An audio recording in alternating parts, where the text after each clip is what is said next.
नमस्कार, सलाम, सत श्री अकाल। नया चैप्टर, नई ऊर्जा, नई उमंग और नया जोश। होती है ना एक्साइटमेंट जब भी कोई नया चैप्टर शुरू होता है, चाहे फिजिक्स में हो, केमिस्ट्री में हो या बायोलॉजी में हो। तो आज हम एक नया चैप्टर शुरू करने जा रहे हैं, that is human health and diseases. और अनडाउटेडली आपको बहुत ही दिलचस्प लगने वाला है। द रीजन इज आप नीट की तैयारी कर रहे हैं। नीट की तैयारी कर रहे हैं इसलिए क्योंकि आपको एमबीबीएस करना है, आपको डॉक्टर बनना है। भाई आपको डॉक्टर बनना है तो लोगों की बीमारियों का इलाज करना है, तो बीमारियों के बारे में बेहतर तरीके से आपको जानकारी होनी ही चाहिए। यानी इस चैप्टर में हम जो भी चीजें पढ़ने जा रहे हैं वो समझ लीजिए एज इट इज आगे आपके मेडिकल के सिलेबस में और ज्यादा डिटेल में आएंगी जब आप ग्रेजुएशन या आगे पोस्ट ग्रेजुएशन या उससे भी हायर डिग्रीज करेंगे। सो ये चैप्टर आपको बिल्कुल फील दे देगा एक डॉक्टर वाली। इतनी सारी बेहतरीन बातें आपको बताऊंगा, बहुत सारी मेडिसिन के नाम भी बताऊंगा, बीमारियों के सिम्टम्स, लक्षण, हमारे शरीर का जो डिफेंस मैकेनिज्म है वो किस प्रकार से अलग अलग कीटाणुओं से, विषाणुओं से, यानी bacteria, viruses, fungi, helminths, protozoans, इन सबसे किस प्रकार से लड़ता है, किस बीमारी के क्या क्या लक्षण होते हैं, भाई सारी चीजें हम इसमें जानेंगे। बस एक मेन बात, कागज कलम तैयार रहने चाहिए, कॉपी पेन आपके हाथ में होना चाहिए। चाहे कॉपी पेन रखिए या प्लेन पेजेस, रूल्ड शीट्स, जो भी आपको सही लगता है, जो भी आपको तरीका आसान लगता है वो आप जरूर अपनाएंगे। इंपॉर्टेंट पॉइंट सभी नोट करेंगे। प्रीवियस ईयर्स में जो जो क्वेश्चंस पूछे गए हैं या जिस प्रकार के क्वेश्चंस आगे फ्रेम हो सकते हैं नीट में, वो सारी बातें मैं आपको बताऊंगा। तो चलिए जी, पॉजिटिव सोच, एक पॉजिटिव एनर्जी, एक ज़ील, एक उत्साह, एक उमंग, एक उम्मीद के साथ आज के इस सेशन का आगाज करते हैं। कहते हैं शिक्षक आपके लिए दरवाजा खोल सकते हैं। शिक्षक यानी टीचर्स आपके लिए दरवाजा खोलते हैं, परंतु उसमें प्रवेश तो आपको स्वयं ही करना होगा। अल्टीमेटली आपकी अपनी मेहनत है जो रंग लेकर के आएगी, जो आपको कॉन्फिडेंस दिलाएगी। राइट जी, चलिए बढ़े आगे। हेडिंग दे लीजिए ह्यूमन हेल्थ एंड डिजीजेस। और सबसे पहले हम जानते हैं कि हेल्थ का अर्थ क्या है, मतलब क्या है। जैसे मैं कह दूं कि ये इंसान बिल्कुल हेल्दी है, सो क्या बीमारी का ना होना ही हेल्थ है? क्या हम ये डिफाइन कर सकते हैं if a person is not ill he और शी इज हेल्दी?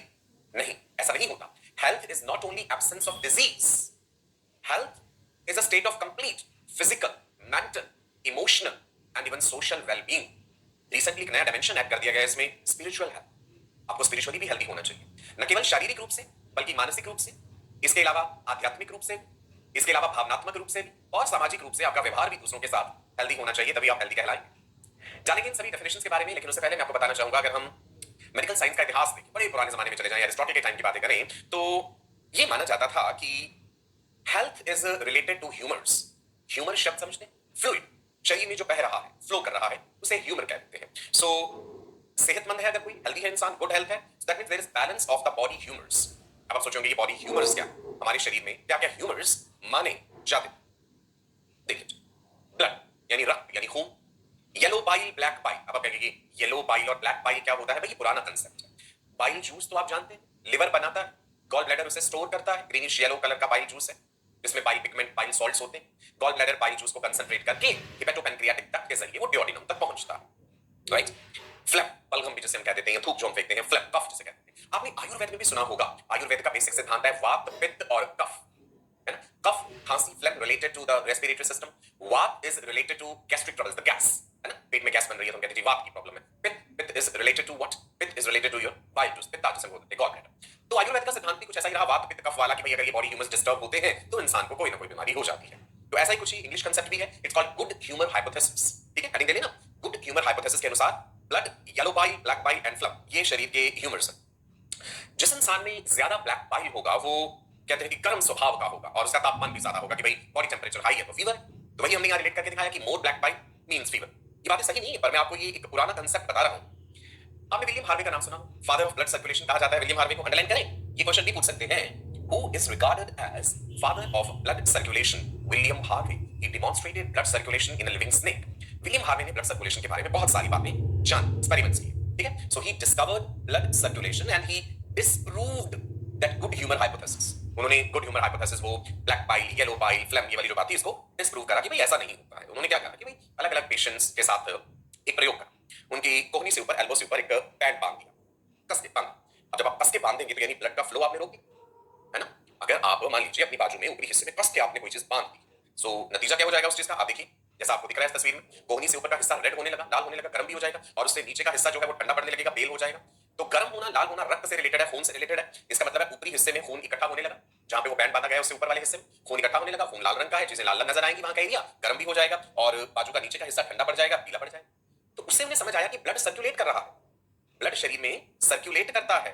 ठीक है जी, क्लियर हुई बात? जब उस बैंड को ढीला छोड़ दिया उन्होंने, ये देखिए बैंड हमने ढीला कर दिया, खून का बहाव दोबारा से बन, तो कोहनी से नीचे का हिस्सा, एल्बो से नीचे का हिस्सा दोबारा से वार्म एंड रेड हो गया। इसका मतलब है उन्होंने कहा कि भाई वो जो बाइल वाला कंसेप्ट दे रहे हैं ना, black bile, yellow bile, black bile आ रहा है तो कोई वॉर्म है, ये नहीं, ये गलत चीज है, ये ब्लड से रिलेटेड है। खून जो है लगातार बॉडी में सर्कुलेट कर रहा है, ब्लड सर्कुलेशन के कारण शरीर का तापमान बना रहता है। How the body temperature is maintain due to blood circulation, blood is circulating through your body. और ब्रेन का एक हिस्सा आपको याद होगा जिसे हम थर्मोस्टेट ऑफ द बॉडी कहते हैं, याद है जी आपको? 11th में न्यूरल कंट्रोल एंड कोऑर्डिनेशन पढ़ाते समय मैंने आपको बताया था thermostat of the body. How many of you remember the thermostat of the body is hypothalamus, right? Hypothalamus regulates your body temperature. So hypothalamus is thermostat of body, तापमान regulate करता है। जब किसी इंसान की मृत्यु हो जाती है तो शरीर ठंडा पड़ जाता है because hypothalamus stops functioning। उसे हम एल्गोर मोर्टिस कहते हैं। एल्गर मोर्टिस याद है? ये टर्म भी बताया हुआ है आपको। Algor mortis is fall in body temperature after death। Algor mortis is fall in body temperature after death। Okay ना, इसका मतलब है वो जो गुड ह्यूमर हाइपोथेसिस वाली बात थी वो गलत थी। That was discarded. हेल्थ का उससे लेना देना नहीं है। तो WHO वर्ल्ड हेल्थ ऑर्गेनाइजेशन ने हेल्थ को कैसे डिफाइन किया? It's a state of complete physical, मैं लिख रहा हूं सारी बातें, देखिए इसमें और बातें भी ऐड करूं। State of complete physical, mental and social wellbeing and absence of disease और इन्फॉर्मिटी। कोई बीमारी नहीं है और कोई डिसऑर्डर नहीं है और फिजिकली हेल्दी है इंसान, मेंटली हेल्दी है, ध्यान रखिएगा इमोशनली भी हेल्दी होना चाहिए, emotionally also. Complete physical, mental, emotional, social, and a new dimension is recently added. Spiritual health. Spiritually भी healthy होना चाहिए इंसान को। Physical तो हो गया शारीरिक, mental हो गया मानसिक, emotional भावनात्मक। मानसिक और भावनात्मक दो अलग बातें होगी ना। Mentally healthy हैं आप, emotionally healthy नहीं। Emotion is भावनाएं, mental is your मानसिक states। ठीक है, मनोदशा जिसे हम कहते हैं। चलिए आगे बढ़ सकते हैं। Great। एक टर्म समझते हैं, एपिडेमियोलॉजी क्या है? एपिडेमियोलॉजी। अच्छा, हेल्थ तो हमने डिफाइन कर लिया, डिजीज क्या है? बीमारी को कैसे डिफाइन करेंगे? Disease is any kind of deviation from the normal structural and functional states, any kind of deviation from normal structural and functional state of the body which causes discomfort और disability, that is what is disease. अभी आगे फिर से define करूंगा, पहले बताता हूं epidemiology क्या है। इंपॉर्टेंट है, ध्यान। Branch of medical science that studies distribution of disease in human population. किसी एक पॉपुलेशन में कोई बीमारी किस प्रकार से फैली हुई है और क्या क्या कारण हो सकते हैं उसके उस पॉपुलेशन में ज्यादा या कम होने के। जैसे मैं ये कह देता हूं कि भाई मलेरिया की बीमारी जो है ना, दिल्ली के आसपास के जो इलाके वहां ज्यादा फैली हुई है, ऐसी स्टडीज मान लीजिए हमने परफॉर्म करी। सो एपिडेमियोलॉजी से हमें पता चला कि ऐसा क्यों है, वो बीमारी मलेरिया की बीमारी क्यों है वहां ज्यादा, क्योंकि कोई ना कोई कारण होगा। हो सकता है कूड़े के बहुत बड़े बड़े ढेर हैं जहां मच्छर पनप रहे हैं, या बड़े बड़े तालाब हैं जहां पानी इकट्ठा हो रखा है गंदा और मच्छर को पनपने का, फ्लरिश करने का मौका ज्यादा मिल रहा है। तो ये जो फैक्टर्स आते हैं ना which determine the distribution of a disease, कि कोई बीमारी किसी जगह पे क्यों ज्यादा है या कम है, दैट इज एपिडेमियोलॉजी। ठीक है, डिफाइन कर दो फिर से epidemiology. Branch of medical science that studies the distribution of disease in human population and factors determining that distribution by use of statistics. What is etiology? Etiology is study of cause of disease. बीमारी का कारण क्या है? जैसा कहते हैं इस बीमारी की etiology क्या है, रीजन ढूंढिए क्यों हुई। Some people are pathophobic, भाई बीमारियों से बहुत डर लगता है, irrational fear of diseases। किसी बीमारी का नाम सुन के घबराहट होने लगता नहीं, पैथोफोबिया कहते हैं उसे। आपको नहीं होना चाहिए ऐसा क्योंकि आप डॉक्टर बनने जा रहे हैं भाई, आपको तो पेशेंट के साथ डील करना है, तो पेशेंट तो वही है जो बीमार है। तो अगर आप स्वयं ही बीमारी से करने लगेंगे फिर आप किसी का इलाज कैसे कर सकते हैं, right? So pathophobia, irrational fear of diseases, right? Disease word समझिए ना, कैसे डिफाइन करना है, लिख दूं क्या यहाँ पे? डिजीज, चलो लिख देता हूं, आप भी लिखेंगे डिजीज क्या हो।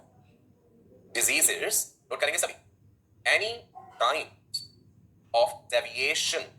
Disease is any kind of deviation from normal structural, and functional, या और functional भी कैसे, structural और functional, structure खराब होगा तो function तो हो गई, state of body which causes, जिसके कारण से, which causes discomfort और disability, डिसेबल हो जाए बंदा या डिस्कम्फर्ट हो, उसे हम डिजीज कहते हैं, राइट? हमारी हेल्थ को प्रभावित करने वाले क्या क्या फैक्टर्स, हमारी सेहत किन किन चीजों से प्रभावित होगी? जेनेटिक फैक्टर्स, हमारा लाइफस्टाइल, हमारा रहन सहन, एंड ऑफ कोर्स इन्फेक्शंस। ये तीन मेन चीजें। सो फैक्टर्स अफेक्टिंग हेल्थ आपका हेडिंग है। जेनेटिक फैक्टर्स, हमने बहुत सारे जेनेटिक डिसऑर्डर्स पढ़े, sickle cell anaemia, haemophilia, cystic fibrosis. Then हमारा लाइफस्टाइल, रहन सहन का तरीका, सेडेंटरी लाइफस्टाइल हो गया, ज्यादातर हम बैठे रहते हैं, एक्सरसाइज नहीं कर रहे, चल फिर नहीं रहे हैं, और कितने कितने घंटे अगर हम बैठे रहे हैं घर पे ही और कुछ ना कुछ खाए जा रहे हैं ना, सो of course weight put on होता जाएगा, ओबेसिटी हो जाएगी। तो लाइफस्टाइल भी एक मेजर फैक्टर रहता है जो सेहत को प्रभावित करता है। इन्फेक्शंस तो है ही, इन्फेक्शन बैक्टीरिया का, प्रोटोजोन्स का, वायरसेस का, फंगस का, कई तरह के इन्फेक्शंस हो सकते हैं हेलमेंट्स के द्वारा। चलो अब हम पढ़ते हैं अलग अलग कि जेनेटिक फैक्टर से हमारा क्या मतलब है। भाई जो भी हमारा जेनेटिक्स है, जेनेटिक मेकअप है, हमें फादर और मदर से मिला। क्रोमोसोमल डिसऑर्डर कोई हो सकता है, नॉन डिसजंक्शन ऑफ क्रोमोसोम्स के कारण, या कोई म्यूटेशन हो गया, राइट? जैसे हमने पढ़ा था कि भाई glutamic acid replaced by valine at position 6 in the beta chain of haemoglobin, तो क्या हो जाता था? सिकल सेल एनीमिया, है ना? देन हेमोफीलिया आपने पढ़ा, हेमोफीलिया ए, हेमोफीलिया बी, हेमोफीलिया सी। कोई पर्टिकुलर तरह का क्लॉटिंग फैक्टर अगर एब्सेंट है तो blood will take a long time to clot, right? So genetics एक इंपॉर्टेंट फैक्टर है। इसका मतलब है कुछ बीमारियां जो है, अगर हम बीमारियों को क्लासिफाई करें, डिजीजेस को क्लासिफाई करें, तो दो तरह की हो जाएगी। जेनेटर जो जन्म से ही है, जेनेटिक्स के कारण है, एंड एक्वायर्ड की अलग अलग वजह हो सकती है। कुछ एक्वायर्ड बीमारियां कम्युनिकेबल हो सकती है एक से दूसरे में, कुछ नॉन कम्युनिकेबल हो सकती है जो नहीं फैलती एक से दूसरे में, जैसे हार्मोनल डिसऑर्डर, किसी को डायबिटीज है, एक इंसान से दूसरे इंसान को तो डायबिटीज नहीं हो जाएगा, right. So as you can see here genetic factors की बात हो रही थी, हमारे जीन्स मदर से और फादर से आए हैं, और अगर कोई भी म्यूटेशन हो जाता है कहीं भी डीएनए में तो offspring will be with the defective genes. तो एक बार पढ़ लेते हैं जेनेटिक डिसऑर्डर्स के बारे में क्या लिखा है। A disease or disorder caused in an individual due to change in DNA sequence, change in the DNA sequence inherited from the parents. Example दिए जैसे down syndrome, trisomy of chromosome number 21, down syndrome पढ़ा है हमने। Sickle cell anaemia हमने पढ़ा है, glutamic acid की जगह वेलिन आ जाता है पोजीशन 6 पे बीटा चेन में, जिसके कारण हीमोग्लोबिन के क्रिस्टल्स बन जाते हैं, आरबीसीएस की शेप सिकल शेप हो जाती है, ऐसे आरबीसीएस का लाइफ स्पैन केवल 20 डेज हो जाता है, राइट। सो लाइफस्टाइल, नेक्स्ट लाइफस्टाइल, जैसा कि मैंने समझाया आपको भाई, आप यहीं पे देखिए, जैसे आपने से कोई नहीं करता भाई, सारा दिन घर में सोफे पे लेटे रहे, लैपटॉप पे पढ़ रहे हैं, जरा भी एक्सरसाइज नहीं कर रहे, घर के किसी काम में हाथ नहीं बटा रहे, और फ्रेंच फ्राइज खाए जा रहे हैं, चिप्स खाए जा रहे हैं, कोल्ड ड्रिंक्स पी जा रही हैं, साथ साथ देख सकते हैं आप ढेर सारा जंक फूड है, शुगरी ड्रिंक्स हैं। नतीजा क्या होगा? मोटापा, obesity, blood pressure problems, blood sugar level will remain disturbed, migraine issues. Females के केस में it can affect female reproductive physiology, menstrual cycle irregular हो सकता है, बहुत सारी कॉम्प्लिकेशंस हो सकती हैं। सो हमारा लाइफस्टाइल एक मेजर फैक्टर है जो हेल्थ को प्रभावित करता है। तीसरी चीज इन्फेक्शंस, अनडाउट इन्फेक्शंस तो है ही। इन्फेक्शन से मतलब क्या है हमारा? इन्फेक्शन का मतलब होता है बेटा, जब हमारी बॉडी पे बाहर से कोई बैक्टीरिया, वायरस, फंजाई, प्रोटोजोन हमला करता है, हमारे शरीर में प्रवेश करके नुकसान पहुंचाता है, टिश्यूज को डैमेज करता है, या टॉक्सिन्स सिक्रीट करता है। So an infection is the invasion of an organisms body tissues by disease causing agents. अच्छा, डिजीज कॉजिंग एजेंट्स हमेशा बायोलॉजिकल एजेंट्स हो ये जरूरी नहीं होता। बायोलॉजिकल एजेंट्स जब डिजीज करते हैं तो हम इन्फेक्शन वर्ड यूज कर लेते हैं। अब कई बार ये भी तो होता है किसी को चोट लग गई, आप खेल कूद रहे थे, आप गिर गए, मैकेनिकल फोर्स के कारण हड्डी टूट गई, है ना, तो मैकेनिकल फोर्स ने डिजीज कर दी। ज्यादा तापमान, कम तापमान, एक्सरेज, रेडिएशंस, न्यूट्रिशनल एजेंट्स, है ना। So that means disease causing agent जरूरी नहीं है बायोलॉजिकल ही हो हमेशा, राइट। वो फिजिकल, वो केमिकल, न्यूट्रिशनल एजेंट, मैकेनिकल, कई तरह के हो सकते हैं, वो भी हम डिस्कस करेंगे डिजीज कॉजिंग एजेंट्स के बारे में, ठीक है जी। एनी फैक्टर मतलब सब्सटेंस या फोर्स भी हो सकता है। एनी फैक्टर, वो फैक्टर कोई सब्सटेंस हो सकता है, फोर्स भी हो सकती है, जोर लगा के आपने किसी का हाथ मरोड़ दिया, बोन फ्रैक्चर कर दी, स्पेन कर दिया। So any factor, any substance और force that causes a disease by its presence, उसके होने से बीमारी हो जाए, एब्सेंस, उसके ना होने से बीमारी हो जाए। आप कहेंगे ना होने से कैसे बीमारी होगी? भाई अगर हार्मोन ना हुआ, कम हुआ तो भी तो हार्मोन डेफिशिएंसी डिजीज है। अगर आपकी डाइट में विटामिन ए एब्सेंट हुआ तो भी तो डिजीज है, ठीक है। विटामिन ए बहुत एक्सेस में हो गया तो भी डिजीज है। So any factor which causes a disease due to its presence, absence, deficiency और एक्सेस। सो कोई भी ऐसा फैक्टर जिसके होने से, ना होने से, ज्यादा होने से या कम होने से बीमारी हो जाए, वो डिजीज कॉजिंग एजेंट कहलाता है। लिस्ट बना लीजिए ये एजेंट्स क्या क्या हो सकते हैं। नंबर 1 फिजिकल एजेंट्स, फिजिकल हो सकते हैं। नंबर 2 केमिकल एजेंट्स, टॉक्सिन्स हो सकते हैं, शरीर के अंदर बनने वाले टॉक्सिन्स, बाहर से आने वाले टॉक्सिन्स, कुछ भी हो सकते हैं। मैकेनिकल एजेंट्स हो सकते हैं, कोई फोर्स लगा दी जाए जैसे कि हड्डी टूट जाए। Nutritional agents, vitamins, right, carbohydrates, proteins, proteins की डेफिशिएंसी हो तो डिजीज है, कार्बोहाइड्रेट्स का एक्सेस हो जाए तो डिजीज है। बायोलॉजिकल एजेंट्स में जैसे मैंने बताया भाई, bacteria, viruses, protozoans, helminths, fungi, rickettsia. So disease causing agents physical, chemical, mechanical, nutritional, biological, ये 5 तरह के हो सकते हैं। फिजिकल एजेंट से क्या मतलब? तापमान, टेम्परेचर, बहुत ज्यादा ठंड कर दी जाए तो उससे भी तो हम बीमार पड़ जाएंगे, ठंड के मारे हम कांपने लगेंगे, हमारी बॉडी एक्टिविटीज कम होती जाएंगी, सांस लेने में परेशानी आ जाए, है ना जी। फ्रॉस्ट बाइट के बारे में आपने सुना होगा, बहुत ज्यादा लो टेम्परेचर पे अगर आप रहते हैं। सो फिजिकल एजेंट्स हो सकते हैं बेटा, तापमान यानी टेम्परेचर, प्रेशर, दबाव हो जाए किसी चीज का बहुत ज्यादा, ह्यूमिडिटी, रेडिएशंस, साउंड, एक सर्टेन डेसिबल्स ऑफ साउंड जो है, नॉइस है जो, वो हम टॉलरेट कर सकते हैं। बियॉन्ड दैट ईयर ड्रम जो है, कान का पर्दा फट सकता है, तो वो भी तो एक एजेंट हुआ जिसने नुकसान पहुंचाया, ठीक है जी। सो फिजिकल एजेंट्स में टेम्परेचर नोट कर लीजिए, pressure, humidity, then radiation and sound. Chemical agents की अगर हम बात करें, रासायनिक पदार्थ, 2 तरह, ऐसे केमिकल्स जो शरीर में बन रहे हैं, ऐसे केमिकल्स जो बाहर से आ रहे हैं, endogenous and exogenous. Chemical agents को 2 कैटेगरीज में बांटा हमने।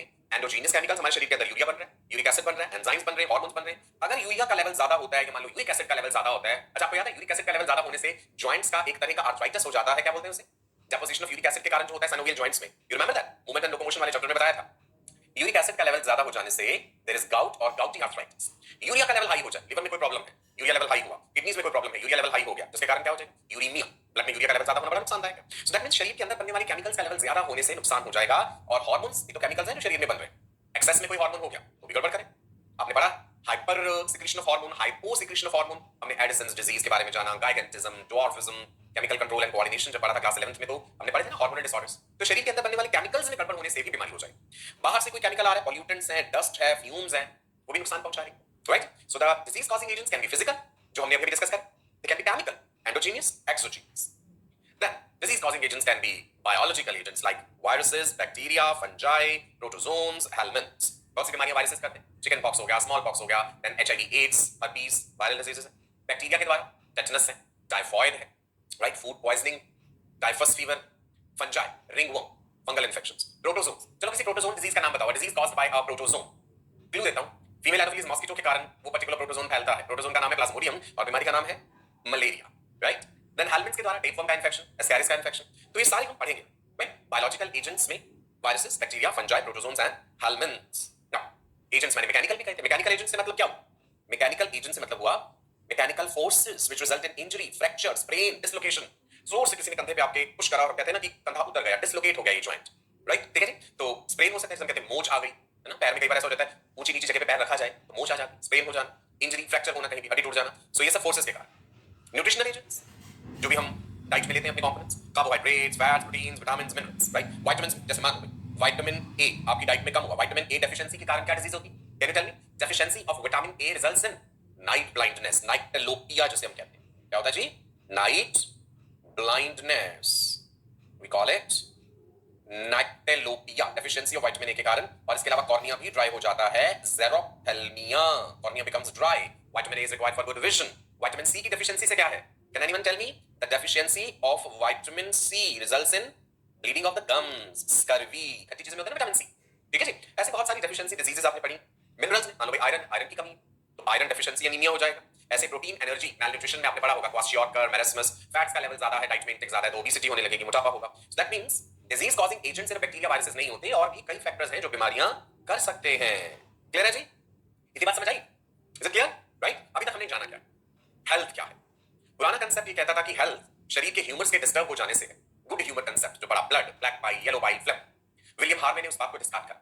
William Harvey regarded as father of blood circulation. उन्होंने कुछ एक्सपेरिमेंट्स करके डिमॉन्स्ट्रेट करा कि शरीर का तापमान जो बनाता है वो खून है हमारा, खून लगातार शरीर में बहता रहता है, राइट। देन हमने ये जाना कि फिर हेल्थ की परिभाषा क्या है? What is health? Health is a state of complete physical, mental, emotional, social and spiritual wellbeing. It is not only absence of disease. केवल बीमारी का ना होना ही ये साबित नहीं करता कि आप हेल्दी। ठीक है? तो डब्ल्यूएचओ ने कुछ इस प्रकार से हेल्थ को डिफाइन करा है। हमारी हेल्थ को प्रभावित करते हैं कई तरह के फैक्टर्स, जेनेटिक फैक्टर्स, हमारा lifestyle and disease causing agents, जो कि फिजिकल, केमिकल, बायोलॉजिकल, न्यूट्रिशनल हो सकते हैं। कई तरह के एजेंट्स हो सकते हैं। फिजिकल में हमने पढ़ा भाई इवन, अच्छा मैंने आपको रेडिएशन भी बताया कि एक्सरेज, हार्मफुल रेडिएशंस ये भी तो कर सकती है। साउंड बहुत ज्यादा हो जाए तो भी हो सकता है प्रॉब्लम्स। केमिकल्स में एंडोजीनियस, एक्सोजीनियस। बायोलॉजिकल एजेंट्स में viruses, bacteria, protozoans, fungi and helminths. चलिए आगे बढ़ते हैं। ये आप इमेजिन कर पा रहे हैं क्या हो रहा है भाई? लड़ाई के लिए तैयार खड़े हैं ये सब लोग। कौन थे? हमारे शरीर के डिफेंस मैकेनिज्म के सेल्स। कोई पैथोजन जब हमारी तरफ बढ़ता है तो सबसे पहले उसे हमारे ब्लड तक पहुंचना पड़ेगा, है ना। नेचर ने हमें अलग अलग लाइंस ऑफ डिफेंस दी है। First line of defence, second line of defence, then third line of defence. हमारी skin, intact skin is the largest defensive organ of the body. Skin में कहीं कट नहीं है, कुछ नहीं है, इंटैक्ट है, तो ये आपका लार्जेस्ट डिफेंसिव ऑर्गन है। इसके बाद नाक में म्यूकस मेम्ब्रेन है, आंखों का कॉन्जंक्टिवा म्यूकस मेम्ब्रेन है, हमारी oropharyngeal cavity, alimentary canal, mucus membrane, right, वो भी बैरियर है। तो इमेजिन करते हैं कि एक डिजीज कॉजिंग एजेंट आपके शरीर में प्रवेश करना चाहता है। दरवाजा खटखटा रहा है और कह रहा है प्लीज लेट मी इन। दरवाजा बंद है, मान लो स्किन इंटैक्ट, स्किन कहीं से कटी कटी नहीं, स्किन इंटैक्ट है। स्किन कहेगी मैं तो तुम्हें अंदर नहीं आने दूंगा। चलो एक सिचुएशन लगा ली कि स्किन में कोई कट लगा था, पैथोजन आ गया अंदर। अब पैथोजन शरीर में प्रवेश कर गया तो शरीर चुपचाप तो नहीं बैठेगा। नेचर ने हमें डिफेंस मैकेनिज्म दिया है। नॉन स्पेसिफिक भी पढ़ेंगे और स्पेसिफिक भी पढ़ेंगे। एक्चुअली जो स्पेसिफिक डिफेंस मैकेनिज्म है उसे इम्यून सिस्टम कहते हैं। इम्यून सिस्टम में एंटीजन, एंटीबॉडीज वाली बात है। नॉन स्पेसिफिक एक जनरलाइज्ड रिस्पांस है। स्किन हो गई, म्यूकस मेम्ब्रेन हो गया, लाइसोजाइम हो गया, हाइड्रोक्लोरिक एसिड हो गया, बाइल जूस हो गया, है ना, वेजाइना का एसिडिक पीएच हो गया। ये सब नॉन स्पेसिफिक, जिसमें हम मैकेनिकल, फिजिकल, फिजियोलॉजिकल बैरियर्स का जिक्र करें। तो भाई जो सेल्स हैं हमारे, मैक्रोफेजेस हो गए, डब्ल्यूबीसीज के अलग अलग प्रकार हैं, न्यूट्रोफिल्स हैं, इओसिनोफिल्स हैं, बेसोफिल्स हैं, मोनोसाइट्स हैं, सब तैयार हो जाएंगे कि भाई पैथोजन आया है, अब इसके साथ लड़ाई करेंगे, और जो लड़ाई में जीतेगा वो विजेता होगा। तो शरीर के सेल्स ने कहा ओह ही इज अ ट्रेसपासर, इसने नियमों का उल्लंघन करा है, ये जबरदस्ती घुस आया है, ये घुसपैठिया है, फायर, चलो जी हमला करो इस पे और इसे मार डालो। अलग अलग सेल्स का पैथोजन के साथ फाइट करने का तरीका अलग अलग है, वो हम पढ़ेंगे। न्यूट्रोफिल्स क्या करते हैं, इओसिनोफिल्स क्या करते हैं, बेसोफिल्स क्या करेंगे, मोनोसाइट्स क्या करेंगे जो कि मैक्रोफेजेस बना देते हैं, large phagocytic cells, that will discuss. Antibodies भी लिम्फोसाइट्स बनाते हैं। सो आपको ये बस दिखाया गया यहाँ पे कि किस प्रकार उसके ऊपर हमला कर दिया जाएगा कि बस अब तेरी खैर नहीं, हम तुम्हें मार डालेंगे। What are these cells which defend our bodies against the pathogens? क्या करेंगे इन सेल्स को? These are the cells of our defence mechanism, right, जो कि दो तरह का है, non specific and specific. Specific वाला इम्यून सिस्टम कहलाता है। कितने खूबसूरत तरीके से हमने अलग अलग सेल्स दिखाए हैं। अब आपको यहाँ पे ना थोड़ा सा ध्यान रखना पड़ेगा, जो हमने WBCs के बारे में पढ़ा था। WBC मतलब white blood cells. WBCs are white blood cells, लिख दो जी, WBCs are white blood cells. इन्हीं का दूसरा नाम है ल्यूकोसाइट्स। WBCs और ल्यूकोसाइट्स। जब कोई पैथोजन शरीर में आता है ना तो ल्यूकोसाइट्स की संख्या बढ़ जाती है, the increase in number, that is called leucocytosis. चले राइट है, आप भी नोट करेंगे। ल्यूकोसाइटोसिस का क्या मतलब है? It is increase in WBC count.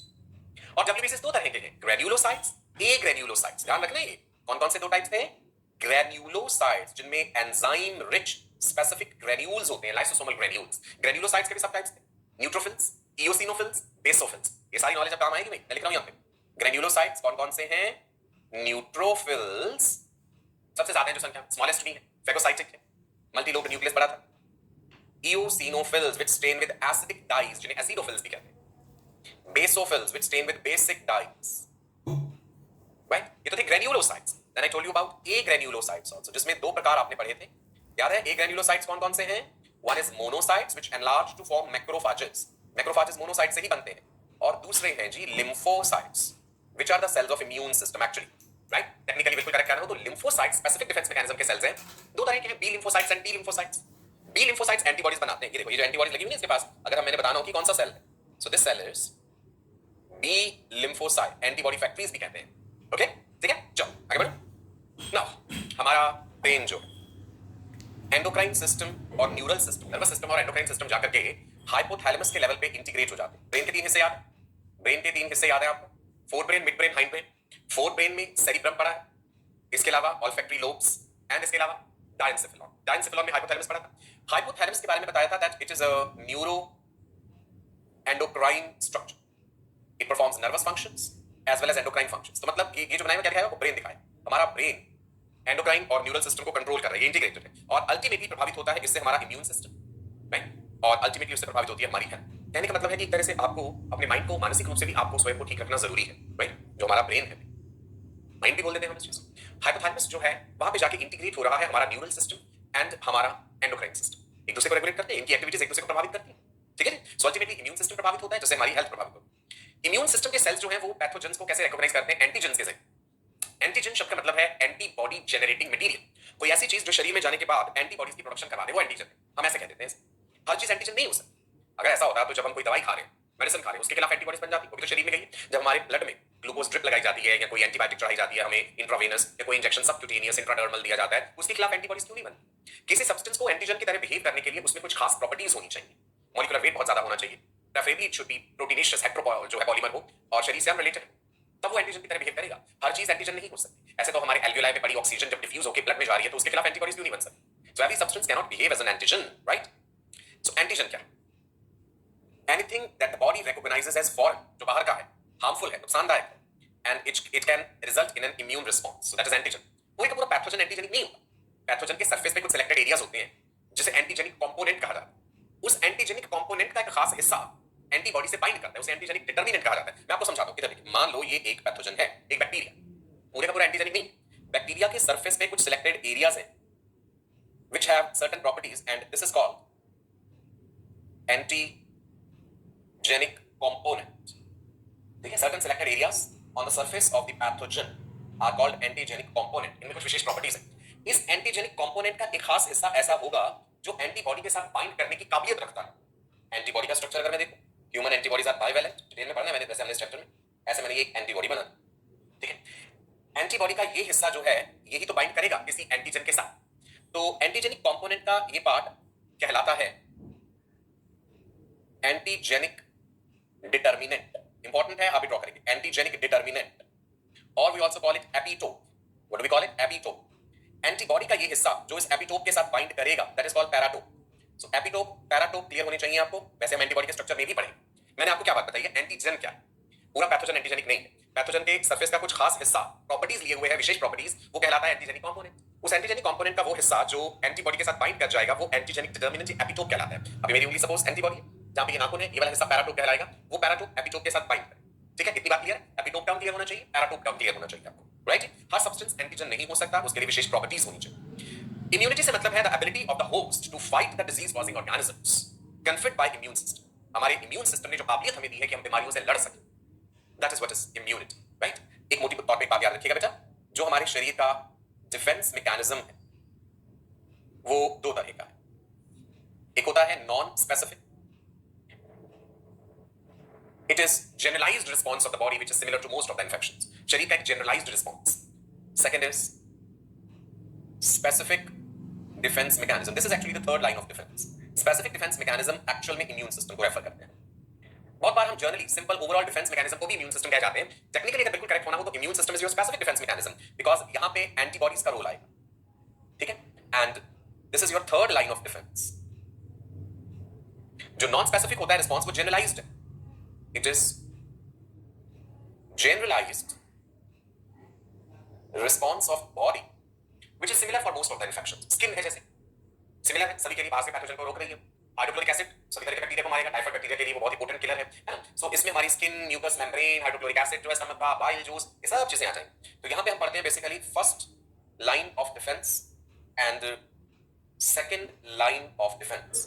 आने वाले सेशन में डिस्कस करेंगे। फर्स्ट लाइन में स्किन एंड म्यूकस मेम्ब्रेन, मान लो इसको इन्वेड करके पैथोजन अंदर पहुंच गया ब्लड में, तो अलग अलग तरह के डब्ल्यूबीसी उस पे हमला करेंगे। न्यूट्रोफिल्स हैं, यूसिनोफिल्स हैं, बेसोफिल्स हैं, मोनोसाइट्स, राइट। उसके बाद फिर इम्यून सिस्टम के सेल्स एक्टिव हो जाते हैं कि भाई अब हमारी बारी, एंटीबॉडीज बनाएंगे और तुम्हें मार डालेंगे। क्लियर है जी, राइट। नाउ इम्यूनिटी एक होती है इनेट, जन्म से ही जो है, एक होती है एक्वायर्ड, जो बाद में आई, बच्चे के जन्म के बाद में उसमें जो इम्यूनिटी आई, दैट इज एक्वायर्ड। इनेट से मतलब है जी ability to fight the pathogens present since birth. जब बच्चा पैदा हुआ तो स्किन तो उसके पास भी है, म्यूकस मेम्ब्रेन तो उसके पास भी है, तरह तरह के डब्ल्यूबीसी तो उसके पास भी है ना, साइटोकाइंस भी है, लाइसोजाइम भी है। सो ये सारी चीजें इनेट है। एक्वायर्ड का मतलब है जब कोई पैथोजन आया, शरीर ने उसके साथ फाइट करा, खास तरह के मेमोरी बी सेल्स बन गए, एंटीबॉडीज बनकर तैयार हो गई, ये एक्वायर्ड इम्यूनिटी है कि अब दोबारा वो कभी पैथोजन आया ना तो पूरी फौज पहले से तैयार है उसे मारने के लिए।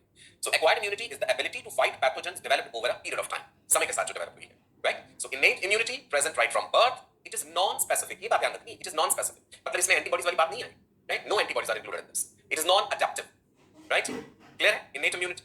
Now, based on order of response, we can say that you have a first line of defense, you have second line of defense, and you have third line of defense. As I told you, the first line of defense and second line of defense ये non-specific का हिस्सा है। First line of defence में क्या क्या आ जाते हैं? Skin आ गई, जैसे म्यूकस मेम्ब्रेन आ गई। सो इनेट इम्यूनिटी में ये चीजें इंक्लूडेड है। थोड़ी देर पहले भी मैंने बताया था, इनेट जो जन्म से प्रेजेंट है तो उसमें फर्स्ट लाइन ऑफ डिफेंस है, एक न्यूबॉर्न बेबी के पास भी स्किन है, म्यूकस मेम्ब्रेन है। इसमें सेकंड लाइन ऑफ डिफेंस भी इंक्लूडेड कि भाई पैथोजन ब्लड में गया तो न्यूट्रोफिल्स हैं, इओसिनोफिल्स हैं, बेसोफिल्स हैं, मैक्रोफेजेस हैं, वो उसके साथ फाइट करेंगे, that is second line of defence. Third line of defence जो है वो एक्वायर्ड का हिस्सा, पैथोजन ने हमला करा, शरीर ने उससे लड़ाई करी, एंटीबॉडीज बनी, एंटीबॉडीज बनके तैयार हुई, अगले इन्फेक्शन में काम आएंगी, that is acquired immunity. Okay, now innate immunity में जब हम फर्स्ट लाइन ऑफ डिफेंस कहते हैं तो इसमें फिजिकल बैरियर्स या जैसे मैकेनिकल बैरियर्स भी कहते हैं, ये आएंगे। फिजिकल या मैकेनिकल, फिजिकली कोई चीज रोक रही है, स्किन है intact, skin is the largest defensive organ, mucous membrane भी है, राइट। फिजिकल बैरियर्स जो हैं ये क्या करते हैं बेटा, they are providing a mechanical defence against microbes. इसमें दो चीजें आ गई, skin, mucus membrane, right. Skin में ध्यान रखना, intact skin is the largest defensive organ. Skin के पास एक फ्रेंडली बैक्टीरिया भी जो कि स्किन का पीएच एसिडिक बना के रखता है। Acidic pH of the skin minimises the growth of other bacteria, कि और बैक्टीरिया ना ग्रो कर पाए।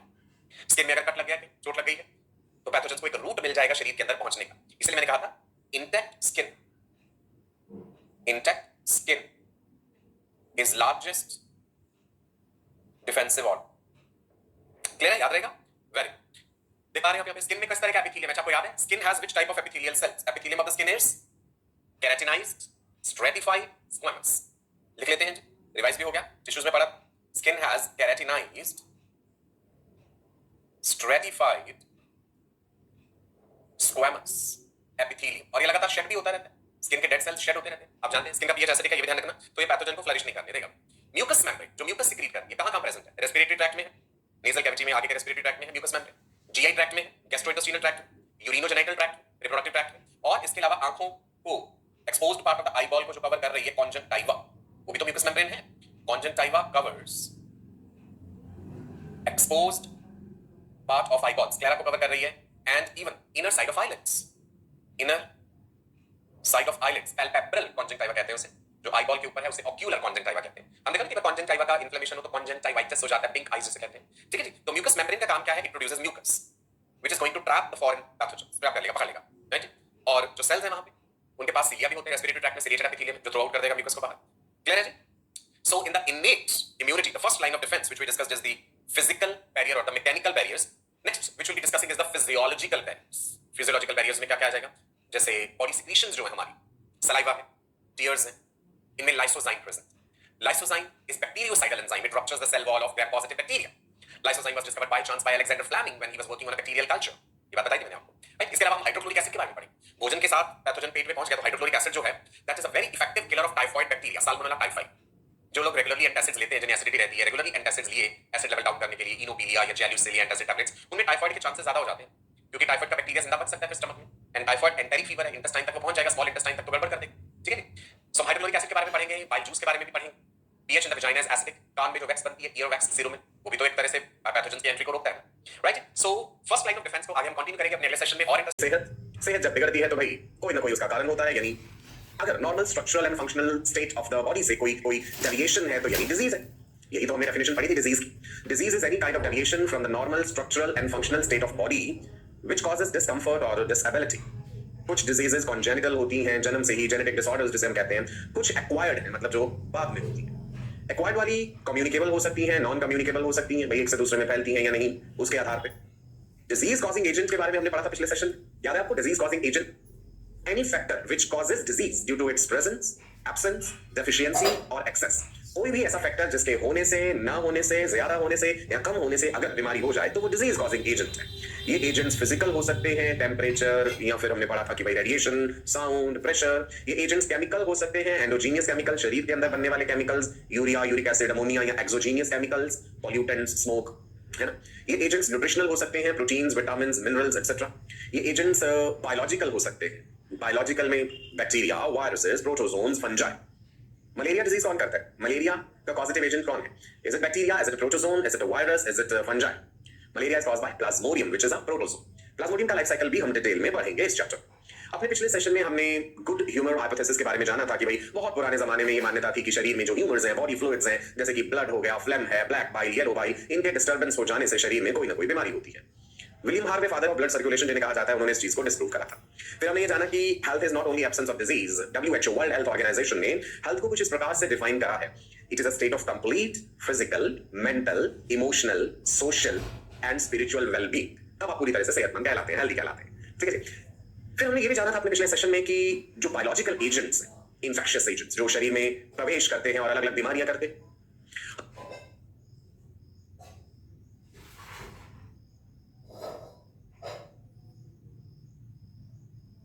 हमारी बॉडी के पास भी अपना डिफेंस मैकेनिज्म है किसी भी कीटाणु से, विषाणु से लड़ने के लिए। First line of defence, second line of defence, and even we have third line of defence. Broadly मैंने कहा था कि हमारा डिफेंस मैकेनिज्म जो है वो नॉन स्पेसिफिक एंड स्पेसिफिक, दो कैटेगरीज में हम बांट सकते हैं। नॉन स्पेसिफिक शरीर का एक जनरलाइज्ड रिस्पांस है which is similar for most of the infections, जिसमें external defence, internal defence included है। एक्सटर्नल डिफेंस में फिजिकल बैरियर्स हैं, स्किन एंड म्यूकस मेम्ब्रेन, याद है पिछले सेशन में डिस्कस कर लिया था skin and mucus membrane. Skin के बारे में ये भी बताया था मैंने आपको, largest defensive organ, intact skin. Epithelium कौन सा होता है? Skin has which type of epithelium? Keratinized, stratified, squamous epithelium, जिसके सेल्स लगातार टूटते रहते हैं। तो भाई स्किन में कहीं कट लग गया, कोई चीरा लग गया, कोई पैथोजन उसके थ्रू एंटर कर गया, तो फिर ब्लड में पहुंचेगा, वहां पे WBC से कई तरह के न्यूट्रोफिल्स, इओसिनोफिल्स, बेसोफिल्स, मोनोसाइट्स, ये अपने तरीके से फाइट करेंगे। Lymphocytes, they are part of specific defence mechanism. Specific defence mechanism को इम्यून सिस्टम कहते हैं टेक्निकली, ठीक है। कई बार जनरलाइज्ड वे में भी हम डिफेंस और इम्यून सिस्टम एक ही बात कह जाते हैं। तो पिछले सेशन में हमने स्किन और म्यूकस मेम्ब्रेन के बारे में जाना। अब मैं आपको आज फिजियोलॉजिकल बैरियर्स या कुछ केमिकल बैरियर्स के बारे में भी बताऊंगा, और इसके अलावा हम लिम्फॉइड ऑर्गन्स का भी जिक्र करेंगे, primary lymphoid organs, secondary lymphoid organs, मतलब शरीर के डिफेंस मैकेनिज्म के बारे में बातें करेंगे। इस चैप्टर में और भी बहुत कुछ है। इसके बाद अलग अलग डिजीजेस के बारे में बताऊंगा आपको, टेटनस के बारे में बड़ी इंटरेस्टिंग बातें बताऊंगा, मलेरिया में हम पूरे प्लाज्मोडियम का डिटेल लाइफ साइकिल पढ़ेंगे। तो चलो जी, थोड़ा सा वार्म अप हो गया, पिछला सेशन भी रिवाइज हो गया, एक कंटिन्यूटी बन गई, अब आगे बढ़ सकते हैं, इजाजत है जी आपकी। चलिए, तो एक पॉजिटिव सोच, एक पॉजिटिव एनर्जी, एक ज़ील के साथ आज के इस सेशन का आगाज करते हैं। बढ़ते हैं जी आगे, कागज कलम साथ रखिएगा, इंपॉर्टेंट पॉइंट्स नोट करते जाइएगा। इम्यूनिटी, ओके, पिछली क्लास में भी जिक्र किया था। इम्यूनिटी क्या है? हमारे शरीर की वो शक्ति जो हमें काबिल बनाती है किसी भी रोग से या बीमारी से लड़ने का, राइट? सो कैसे डिफाइन कर सकते हैं इम्यूनिटी को? लिखिए, it is defined as the general ability of the body, शरीर की जनरल एबिलिटी, किस बात के लिए?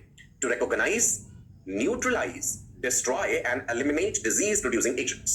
शरीर की एक जनरल एबिलिटी, एक काबिलियत किसी भी डिजीज प्रोड्यूसिंग एजेंट को रिकॉग्नाइज करने की, पहले उसे पहचानना जरूरी है कि वो नुकसानदायक है या नहीं है, उसे न्यूट्रलाइज कर देना, उसे एक तरह से बेनफा कर देना। मान लो कोई जहर है, कोई पॉइजन है, वेनम, तो उसे न्यूट्रलाइज करना जरूरी है, फिर उसे डिस्ट्रॉय कर देना है, नष्ट कर देना है और हटा देना है पूरी तरह से शरीर से। The term immunity was coined bye बर्नेट, right? चलिए, तो इम्यूनिटी की परिभाषा आपको समझ आ गई। एक्टिव इम्यूनिटी, पैसिव इम्यूनिटी, ये सब आगे बताऊंगा आपको। जैसा कि मैं जिक्र कर रहा था कि डिफेंस मैकेनिज्म जो है शरीर का दो प्रकार का है, non specific defence and specific defence. मैं चाहूंगा कि ये फ्लो चार्ट आप एज इट इज ऐसे ही बना लीजिए, आपके साथ ज्यादा समय नहीं लगेगा। पेपर पेन है आपके पास तो बनाइए। टॉप हेडिंग हो जाएगा डिफेंस मैकेनिज्म, एक तरफ नॉन स्पेसिफिक, एक तरफ स्पेसिफिक। नॉन स्पेसिफिक मतलब जो जनरल सा है, generalised response of the body and it is similar for most of the infections.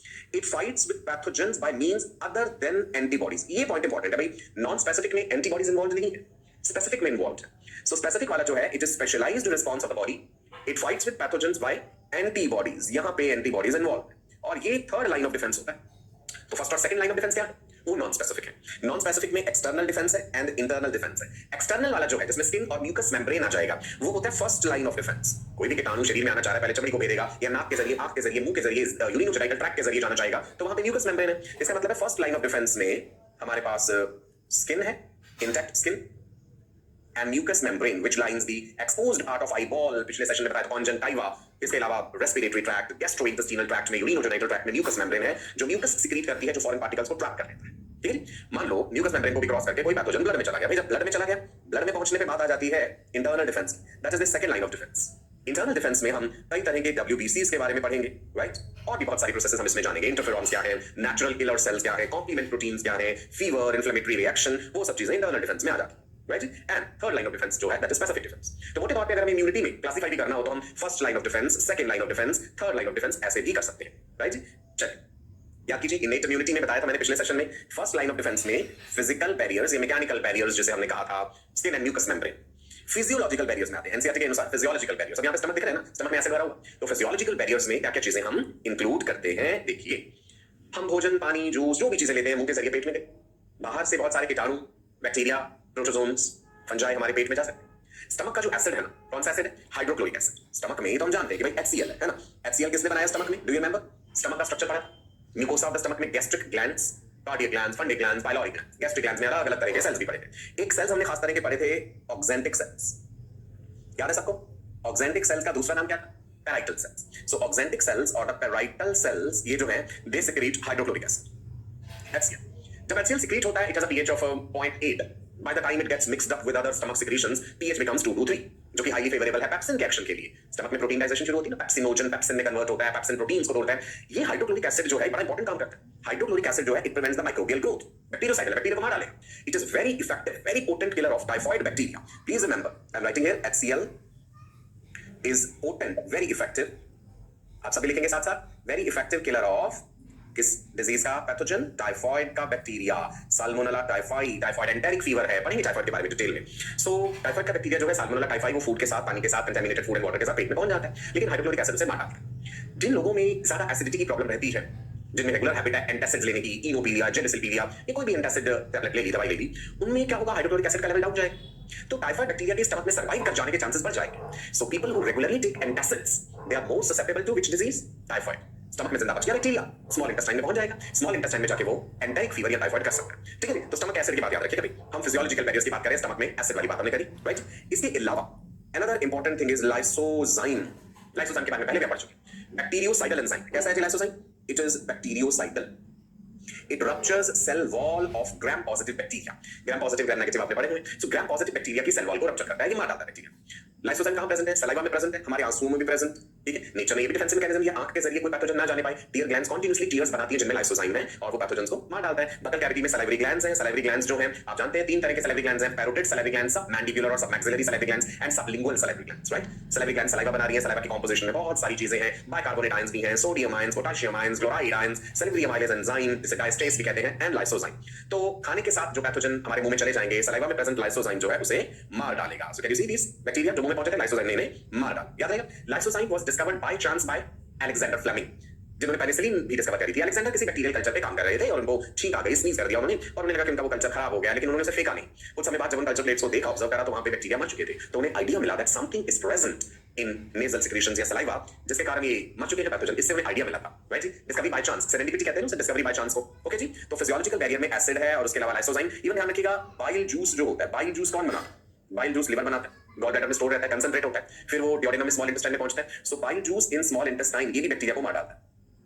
ठीक है, ये भी एक तरह से फिजियोलॉजिकल बैरियर है। हमारे कान जो है, ईयर में सिरुमिन होती है, ईयर वैक्स, वो भी किल कर देती है पैथोजन्स को। ईयर वैक्स और सिरुमिन, सिरुमिन ग्लैंड्स बनाती है ना। देन फीमेल्स के केस में विजाइना में, आपको याद होगा फीमेल रिप्रोडक्टिव सिस्टम जब मैंने पढ़ाया था तो आपको बताया था, throughout the reproductive life of a female, vagina contains a bacteria lactobacillus acidophilus which keeps vaginal pH acidic. ठीक है, so that acidic pH of vagina minimizes the chances of vaginal infection, बाकी bacteria की growth नहीं होने देगा। ठीक है, सो ये हो गया फिजियोलॉजिकल बैरियर, राइट? आप देख सकते हैं यहाँ पे स्टमक में एसिड भरा हुआ है, कोई पैथोजन वहां पहुंचेगा तो एसिड कहेगा कि भैया हम तुम्हें मार डालेंगे। टाइफाइड के लिए तो बड़ी इंपॉर्टेंट बात है। सेम आपको दिख रहा है आईज में टीयर ग्लैंड्स हैं, टीयर्स बन रहे कॉन्टिन्यूसली, टीयर्स में लाइसोजाइम प्रेजेंट है, लाइसोजाइम जो है बैक्टीरिया को मार डालेगा। तो बेटा जी ये था हमारा फर्स्ट लाइन ऑफ डिफेंस, जिसमें हमने फिजिकल या मैकेनिकल बैरियर्स में दो चीजें पढ़ी, एक पढ़ी स्किन और एक था म्यूकस मेम्ब्रेन। रिवाइज भी कर रहे हैं हम साथ साथ, डॉक्टर बनना आपको याद रहे, वर्ल्ड फेमस डॉक्टर बनना, राइट।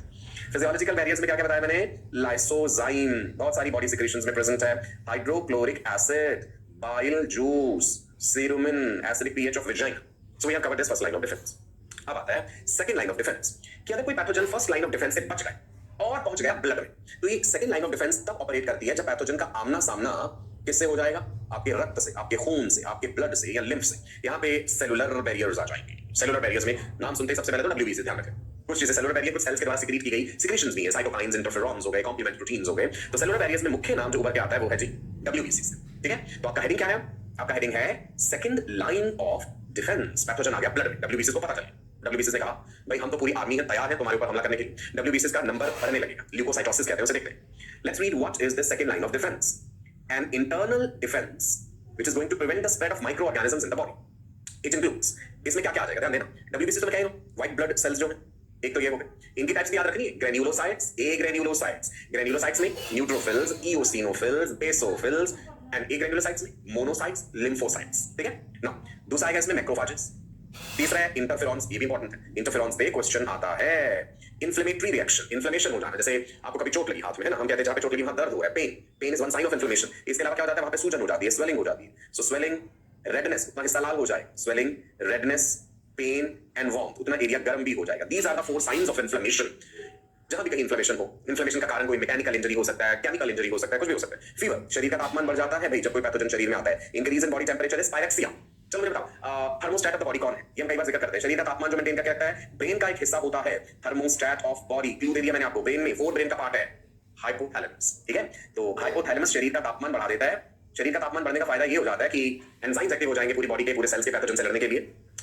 बॉडी टेंपरेचर बढ़ने से आयरन और जिंक जो फ्री फ्लोट कर रहे हैं ना हमारे ब्लड में, उसका लेवल कम हो जाता है, वो लिवर में जाके स्टोर हो जाते हैं। Increase in body temperature decreases the level of free iron and zinc in your plasma.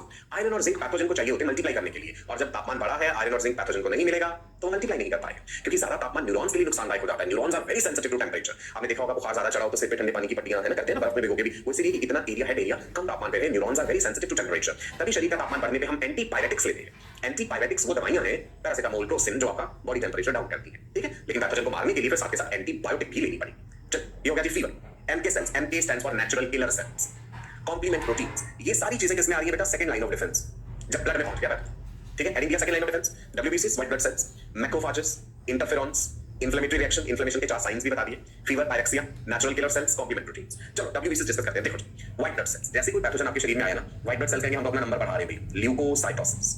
What is leucocytosis, let me write it. It is increase in WBC count, WBC का number बढ़ जाना, that is leucocytosis. दूसरी property होती है WBC में, एक खास property आपने पढ़ी भी होगी पहले, that is diapedesis. You remember this diapedesis? Blood capillary की वॉल में से निकल के WBCs मेनली न्यूट्रोफिल्स बाहर आ जाते हैं। ब्लड कैपिलरी की वॉल है, एंडोथेलियल सेल्स है, ये मान लो ब्लड कैपिलरी में WBC है, तो स्क्वीज आउट करके बाहर आ जाते हैं to fight infection. So diapedesis यही होता है, squeezing out of WBCs from the capillary wall, बाहर आके वापस भी अंदर जा सकते हैं, right. Squeezing out of the WBCs from the capillary wall to fight infection. याद रहे, very.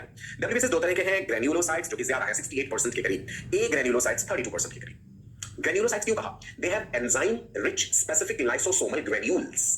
Enzyme rich specific lysosomal granules, ये तीन तरह के हैं, neutrophils, eosinophils, basophils. Staining properties के आधार पे neutrophils they take up acidic as well as basic dyes, तो हमने न्यूट्रोफिल्स कह दिया। Eosinophils they stain with acidic dyes, so we call them acidophils. Basophils stain with basic dyes, we call them basophils. A granulocytes भी दो तरह के हैं, monocytes and lymphocytes. Monocytes are the largest WBCs. ध्यान रहेगा, monocyte size में सबसे बड़े हैं, kidney shaped nuclears, right? Largest WBCs. Monocytes ही enlarge करके मैक्रोफाज बनाते हैं। जिस सेल का नाम आप सुनते हैं ना, मैक्रोफाज, बड़ा सा सेल जो खा जाएगा किसी दूसरे सेल को, वो मोनोसाइट से बनता है। Monocytes form macrophage. लिम्फोसाइट्स जो है बेटा, इनको कहते हैं हम specifically, these are the cells of immune system. तो ये नॉन स्पेसिफिक में हमें इंक्लूड नहीं करना चाहिए, स्पेसिफिक में इंक्लूड होंगे, मतलब थर्ड लाइन ऑफ डिफेंस का पार्ट है। Cells of immune system, B और टी लिम्फोसाइट्स है, एंटीबॉडीज आ जाएंगे यहाँ पे third line of defence. Lymphocytes दो तरह के हैं, B lymphocytes and T lymphocytes, right. इनके डिफेंसेस भी हम देखेंगे, बी और टी लिम्फोसाइट्स में क्या है। बी लिम्फोसाइट्स एंटीबॉडीज बनाते हैं, plasma B cells, antibody factories. Okay, तो क्या कहते हैं जी हम न्यूट्रोफिल्स का। देखो पूरा नाम क्या लिखा हमने, पॉलीमॉर्फोन्यूक्लियर ल्यूकोसाइट्स। ल्यूकोसाइट्स, WBC का दूसरा नाम ल्यूकोसाइट भी है, ठीक है, वी आल्सो राइट ऐसे लिख देते हैं ल्यूकोसाइट। लिम्फोसाइट ल्यूकोसाइट का एक सब टाइप है। Lymphocytes are a type of leucocytes. Leucocyte का दूसरा नाम डब्ल्यूबीसीज, ठीक है। पॉलीमॉर्फोन्यूक्लियर, शॉर्ट में ये पीएमएनएल, ये टर्म एनसीईआरटी में यूज किया हुआ है। क्यों टर्म यूज करा? Polymorphonuclear, poly means many, morpho reference to morphology.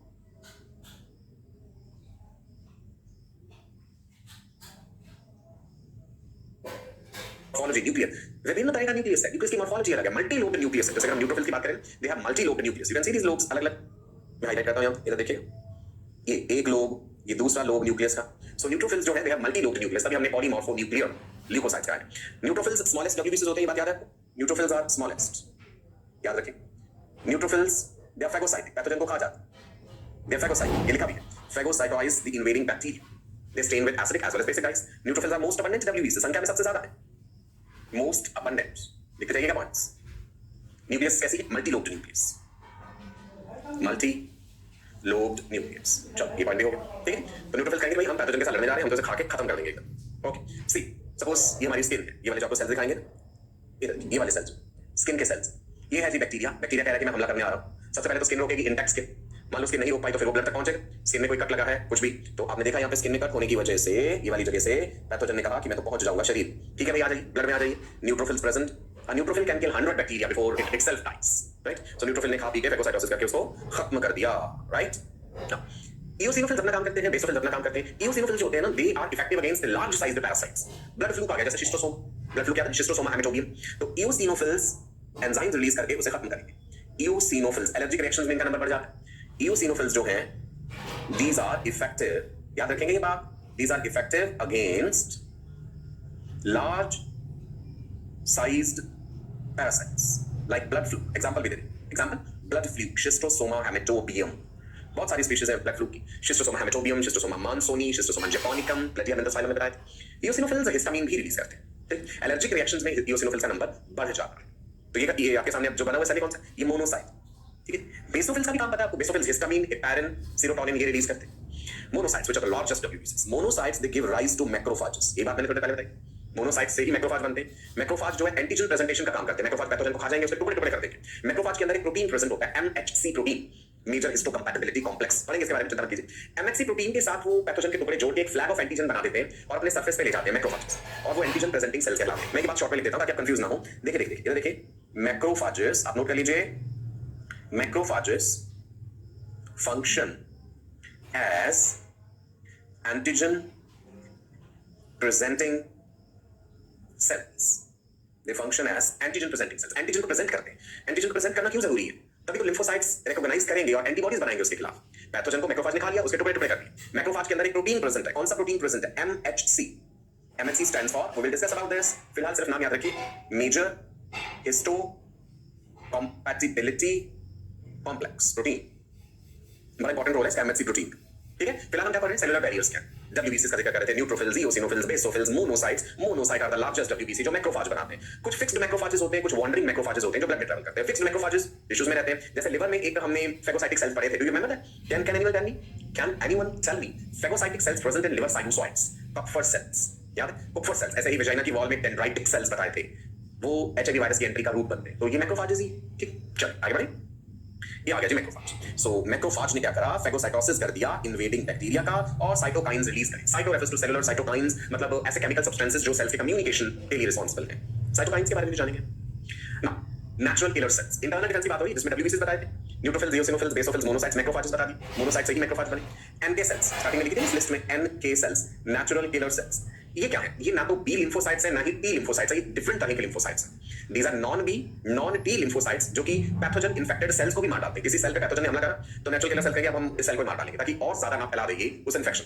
So NK cells क्या है? Let me write here, non B, नोट कर लीजिए, non B non T lymphocytes. Lymphocytes के दो सब टाइप्स है ना, B lymphocyte and T lymphocytes. लेकिन नेचुरल किलर सेल्स जो है, these are non B non T lymphocytes which kill pathogen infected cells. They also kill cancerous cells up to some extent, right? Natural killer cells. Okay, तो बात चल रही थी जी second line of defence की, जिसमें cellular barriers का जिक्र हो रहा, WBCs डिस्कस करें। Monocytes, macrophages, natural killer sales. अब आते हैं साइटोकाइन बैरियर्स, जिसमें इंटरफेरॉन्स का जिक्र कर लेते हैं हम, कॉम्प्लीमेंट प्रोटीन्स भी आ जाएंगे इसमें। फीवर भी मैंने आपको बताया अभी थोड़ी देर पहले, जनरलाइज्ड रिस्पांस हो गया पूरा बॉडी का। इन्फ्लेमेशन अगर जनरलाइज हो गया तो फीवर हो जाएगा। इन्फ्लेमेशन लोकलाइज्ड है तो वहां पे swelling, pain, redness, local warmth ये है।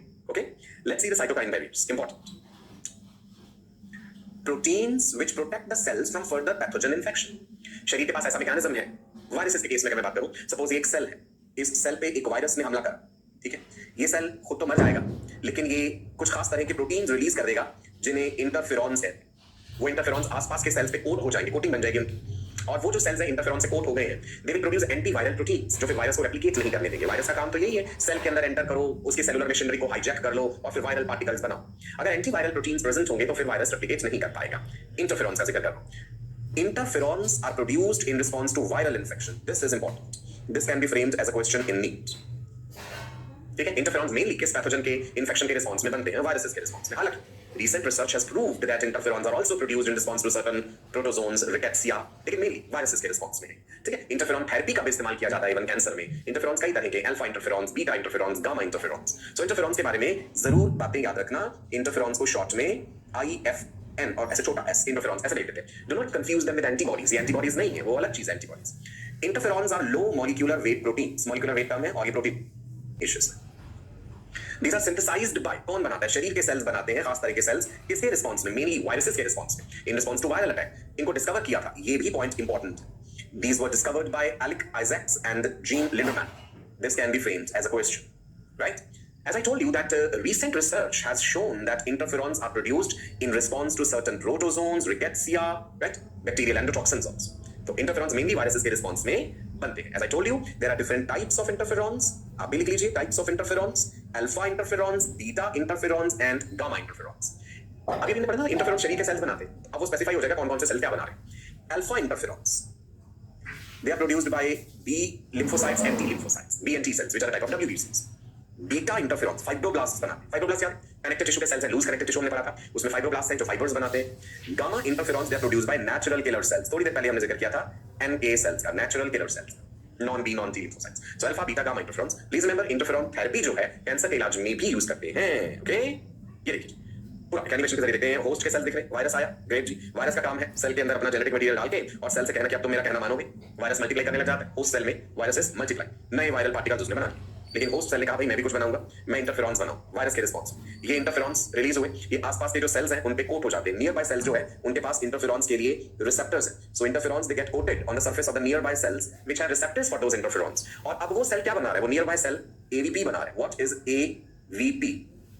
AVP is antiviral proteins which will not allow the virus to replicate। अब ये देखो वायरस इन सेल्स को हमला करने जा रहा है, एंटीवायरल प्रोटीन से कहा नहीं हम तुम्हें ऐसा करने ही नहीं देंगे। क्लियर है जी? तो ये सेल का एक डिफेंस मैकेनिज्म है इंटरफेरॉन्स। नाउ लेट्स सी, ये देखो खूबसूरत तरीके से दिखाए गए भाई शरीर के ये पूरी आर्मी हमारे डिफेंस सिस्टम के सेल्स, हर कोई अलग अलग तरीके से मार रहा है। अब आप देखिए पहले वाले में दिखाया कि वो इनगल्फ कर रहा है, खा गया वो, कैन यू से दिस? न्यूट्रोफिल हो सकता है, कि मैक्रोफेज हो सकता है, और इसके हाथ में हमने तलवार पकड़ा दी है ना, और ये इंटरफेरॉन दिखा दिए हमने। So different ways by which these cells are fighting, right? First line of defence clear, that is skin and mucus membrane. Second line of defence में हमने सेलुलर बैरियर्स एंड साइटोकाइन्स देखे। सेलुलर बैरियर्स में neutrophils, eosinophils, basophils, monocytes जो कि macrophage बना देते हैं, right? कैसे हमारा शरीर लड़ता है पैथोजन से। थर्ड लाइन ऑफ डिफेंस भी है। जब ये सब घटनाएं हो रही हैं शरीर में, WBCs अपना काम कर रहे हैं, साइटोकाइन्स भी अपना काम कर रहे हैं, एक और सेल्स हैं B T लिम्फोसाइट्स जिनका काम अभी हमने स्टडी करना है। एंटीबॉडी प्रोडक्शन कैसे होगी? पैथोजन पहुंचा शरीर में, न्यूट्रोफिल्स ने उसके टुकड़े टुकड़े करे, खा लिया, मार डाला, मैक्रोफेज ने अपने तरीके से काम करा, एंटीजन को प्रेजेंट कर दिया। मैक्रोफेज के बारे में बताया था, एंटीजन प्रेजेंटिंग सेल्स। तो सपोज ये एंटीजन प्रेजेंट हो गया मेरे सामने, मैं एक लिम्फोसाइट हूं मान लीजिए, इम्यून सिस्टम का सेल, अब मुझे इसके खिलाफ एंटीबॉडीज बनानी पड़ेगी। वो आएगा third line of defence, right? Antibodies तो जानते हैं ग्लाइकोप्रोटीन्स हैं, एंटीबॉडीज कई तरह की, IgG, IgA, IgD, IgE, IgM। मैंने से IG से क्या रेफर करता है? इम्यूनोग्लोबुलिन। समझे आप? एंटीबॉडीज के लिए जब मैंने IG वर्ड यूज किया है तो that is short form for immunoglobulin antibodies. तो मैंने जैसे टाइप्स बोली है अभी, IgG ऐसे लिखते हैं। एंटीबॉडी का पूरा डिटेल स्ट्रक्चर बताऊंगा आपको, IgA, IgD, IgE, IgM, these are the different types of antibodies। सबका अलग अलग काम, राइट? स्ट्रक्चर भी देखेंगे इनका हम। ओके जी, तो इम्यून सिस्टम का जब हम जिक्र करते हैं, व्हेन यू से immune system, that is your specific defence mechanism. याद आ गया? नॉन स्पेसिफिक सब कुछ पढ़ लिया आपने, फर्स्ट लाइन सेकंड लाइन। अब हम स्पेसिफिक डिफेंस मैकेनिज्म में आ रहे हैं। इम्यून सिस्टम में जो एसोसिएटेड ऑर्गन्स हैं उनके बारे में पढ़ेंगे। स्प्लीन है, थाइमस ग्लैंड है, बोन मैरो है, जो एसोसिएटेड टिश्यूज हैं वो पढ़ेंगे, सेल्स के बारे में पढ़ेंगे, सॉल्युबल मॉलिक्यूल्स के बारे में पढ़ेंगे। तो हेडिंग दे लीजिए बेटा जी, immune system, immunology, study of immune system and the related disorders is what is immunology. Okay, organs. Organs of the immune system, they are called lymphoid organs. Lymphocyte cells of immune system, है ना? तो organs of immune system, lymphoid organs. चलो भाई एक बात और पकड़ ली हमने. What are lymphocytes? Okay, lymphocytes, they are cells of immune system. Very good. Cells of immune system, lymphocytes. And the organs of the immune system, मिलता जुलता नाम lymphoid organs. Lymphocytes बोलना नहीं है. Lymphocytes खुद क्या है? They are type of leukocytes. Leuko और lympho में कंफ्यूज मत होना. They are type of leukocytes. And what are leukocytes? WBCs, white blood cells. Lymphocytes के दो सब टाइप्स पढ़ेंगे हम. B lymphocytes, T lymphocytes. इनके भी फर्दर टाइप्स हैं. Plasma B cells, memory B cells. T lymphocytes के भी टाइप्स हैं. Helper T cells, killer T cells, suppressor T cells, memory T cells. Okay? So immune system heading था हमारा. Cells of immune system, lymphocytes. Organs of immune system, lymphoid organs. Lymphoid organs में primary lymphoid organs and secondary lymphoid organs का जिक्र करेंगे जैसा कि NCERT में दिया हुआ है. Lymphoid organs में होता क्या है? Heading लीजिए lymphoid organs. Organs where origin, जहाँ पे originate होंगे lymphocytes. Lymphocytes से करेंगे WBC से. तो WBCs, RBCs, platelets ये सब कहाँ बनते हैं? Bone marrow. क्या है? Bone marrow. So lymphoid organs are the organs where origin and or maturation as well as proliferation of lymphocytes occur. मतलब ऐसे organs जहाँ पे lymphocytes originate हो रहे हैं, mature हो रहे हैं, differentiate हो रहे हैं, तीनों काम भी हो सकते हैं एक जगह पे. ठीक है जी? So ध्यान क्या रखना है? lymphoid organs वो हैं जहाँ lymphocytes का origin हो, वो bone marrow में origin होता है. जहाँ lymphocytes का maturation हो, thymus gland में mature कर जाते हैं. जहाँ उनका proliferation हो, वो divide करे, संख्या में बढ़े, proliferate करे. ये तीन काम हो रहे हैं. Origin, proliferation, differentiation, and maturation. So they are the lymphoid organs. And as you can see, lymphoid organs दो तरह के हैं. Primary lymphoid organs, secondary lymphoid organs. This is important. ठीक है? Sincerely सुनिएगा. Primary lymphoid organs. Number 1. ये gland दिख रही है बिल्कुल हाथ के पास जो बनाई हुई है. You remember this gland? कौन सा gland है? Primary gland है, pituitary gland है, या फिर कुछ और है? It is thymus gland, right? Now, primary lymphoid organs में होता क्या है? गौर फरमाइएगा. Immature lymphocytes को पहले mature करना जरूरी. Maturity आनी चाहिए उनमें. Immature lymphocytes बने. कहाँ बने? Bone marrow में बने. That means bone marrow primary lymphoid organs में हम पढ़ेंगे. Immature lymphocytes बन गए. अब उन्हें differentiate होना है mature lymphocytes में. क्यों mature होना जरूरी है? Because only the mature lymphocytes can detect the antigen. बोला था ना antigen presenting cell antigen लेके आएगा. Lymphocyte उसे पहचानेगा और उसके खिलाफ antibodies बनाएगा. ये जो भी immune response show करेगा. ठीक है जी? Right? So primary lymphoid organs are the organs where immature lymphocytes are produced. Note करिए important है. Primary lymphoid organs वो organs हैं जहाँ पे immature lymphocytes produce हुए and differentiate into antigen sensitive lymphocytes. Immature lymphocytes बने, फिर differentiate हुए. किसमें? Antigen sensitive lymphocytes. Okay? Primary lymphoid organs में we have to discuss bone marrow and thymus gland. Thymus gland, the throne of immunity. Bone marrow कहाँ है? Bones के अंदर है. Bones का स्ट्रक्चर हमने पढ़ा. एक long bone आपको दिखाई गई. Bone की main shaft जो होती है, that is diaphysis. है ना? Compact bone या dense bone होती है यहाँ पे. ये वाला हिस्सा है diaphysis. The main shaft of the bone, compact bone. ये terminal हिस्से है. That is epiphysis. Proximal epiphysis, distal epiphysis. Bone की सबसे बाहर वाली लेयर टिश्यूज में ये भी बताई थी. पेरिओस्टियम, सबसे अंदर endosteum, osteoblast cells, osteocytes, osteoclast, bone में सब बताया. बोन की मेडुलरी कैविटी जो है वहां पे bone marrow present. Haemopoietic tissue. Bone marrow is haemopoietic tissue, blood forming tissue. Bone marrow में WBCs, RBCs, प्लेटलेट्स ये सब बनते हैं. Bone marrow is the main primary lymphoid organ. Important. This can be framed as a question. Which is the main primary lymphoid organ? It is bone marrow. Site of lymphocyte production and self renewal. Lymphocytes produce हो रहे हैं. Bone marrow एक तरह का micro environment दे रहा है for the development and the maturation of lymphocytes. Bone के अंदर blood vessels भी जाए. उन्हीं blood vessels में ये lymphocytes से बाहर आ जाएंगे. है ना? Bone के अंदर बन रहे हैं तो blood circulation भी तो आना जरूरी है. तो bone में भी तो blood supply होती है. Bone marrow कहाँ located है? सभी हड्डियों में all the bones, but most active sites are the long bones. है ना? हमने yellow bone marrow, red bone marrow पढ़ा था. Newborn baby में सभी हड्डियों में active bone marrow है. जैसे जैसे उम्र बढ़ती है bone marrow inactive होता जाता है. Adults में active bone marrow कहाँ present है? Ends of long bones, right? इसके अलावा cranial bones में, sternum में, सिलेक्टेड हिस्सों में जो है pelvic region की बोन्स में एक्टिव बोन मैरो रह जाता है बढ़ती उम्र के साथ. So bone marrow primary lymphoid organ है. बोन मैरो में जो लिम्फोसाइट्स बन रहे हैं, as you can see in this slide, bone marrow में लिम्फोसाइट्स बने और वो दौड़ते हुए कहीं जा रहे हैं, ब्लड सर्कुलेशन के थ्रू. कहां पे जा रहे हैं? एक ग्लैंड के पास जा रहे हैं. Which is that gland? Heart के पास क्लोजली लोकेटेड है. Thymus, the training school of T lymphocytes, throne of immunity. Thymus के बारे में ये तो कहते हैं. So some lymphocytes they migrate from bone marrow to thymus gland. Primary lymphoid organs में दो बातें पढ़ी. एक तो बोन मैरो, दूसरी चीज क्या है? थाइमस. थाइमस के बारे में कुछ बातें हम अपने पिछले सेशंस में जान चुके हैं और कुछ बातें फिर अब हम डिफेंस मैकेनिज्म पढ़ रहे हैं हम शरीर का, नॉन स्पेसिफिक, स्पेसिफिक. धीरे धीरे जब आप पूरा डिफेंस मैकेनिज्म समझ जाएंगे फिर अलग अलग डिजीजेस के बारे में बताऊं तब हम रिलेट करेंगे कि कैसे ये पर्टिकुलर डिफेंस इस पर्टिकुलर पैथोजन को मार रहा है. ठीक है जी? जो नोट्स आपने बनाए हैं उन्हें रिवाइज जरूर कीजिएगा.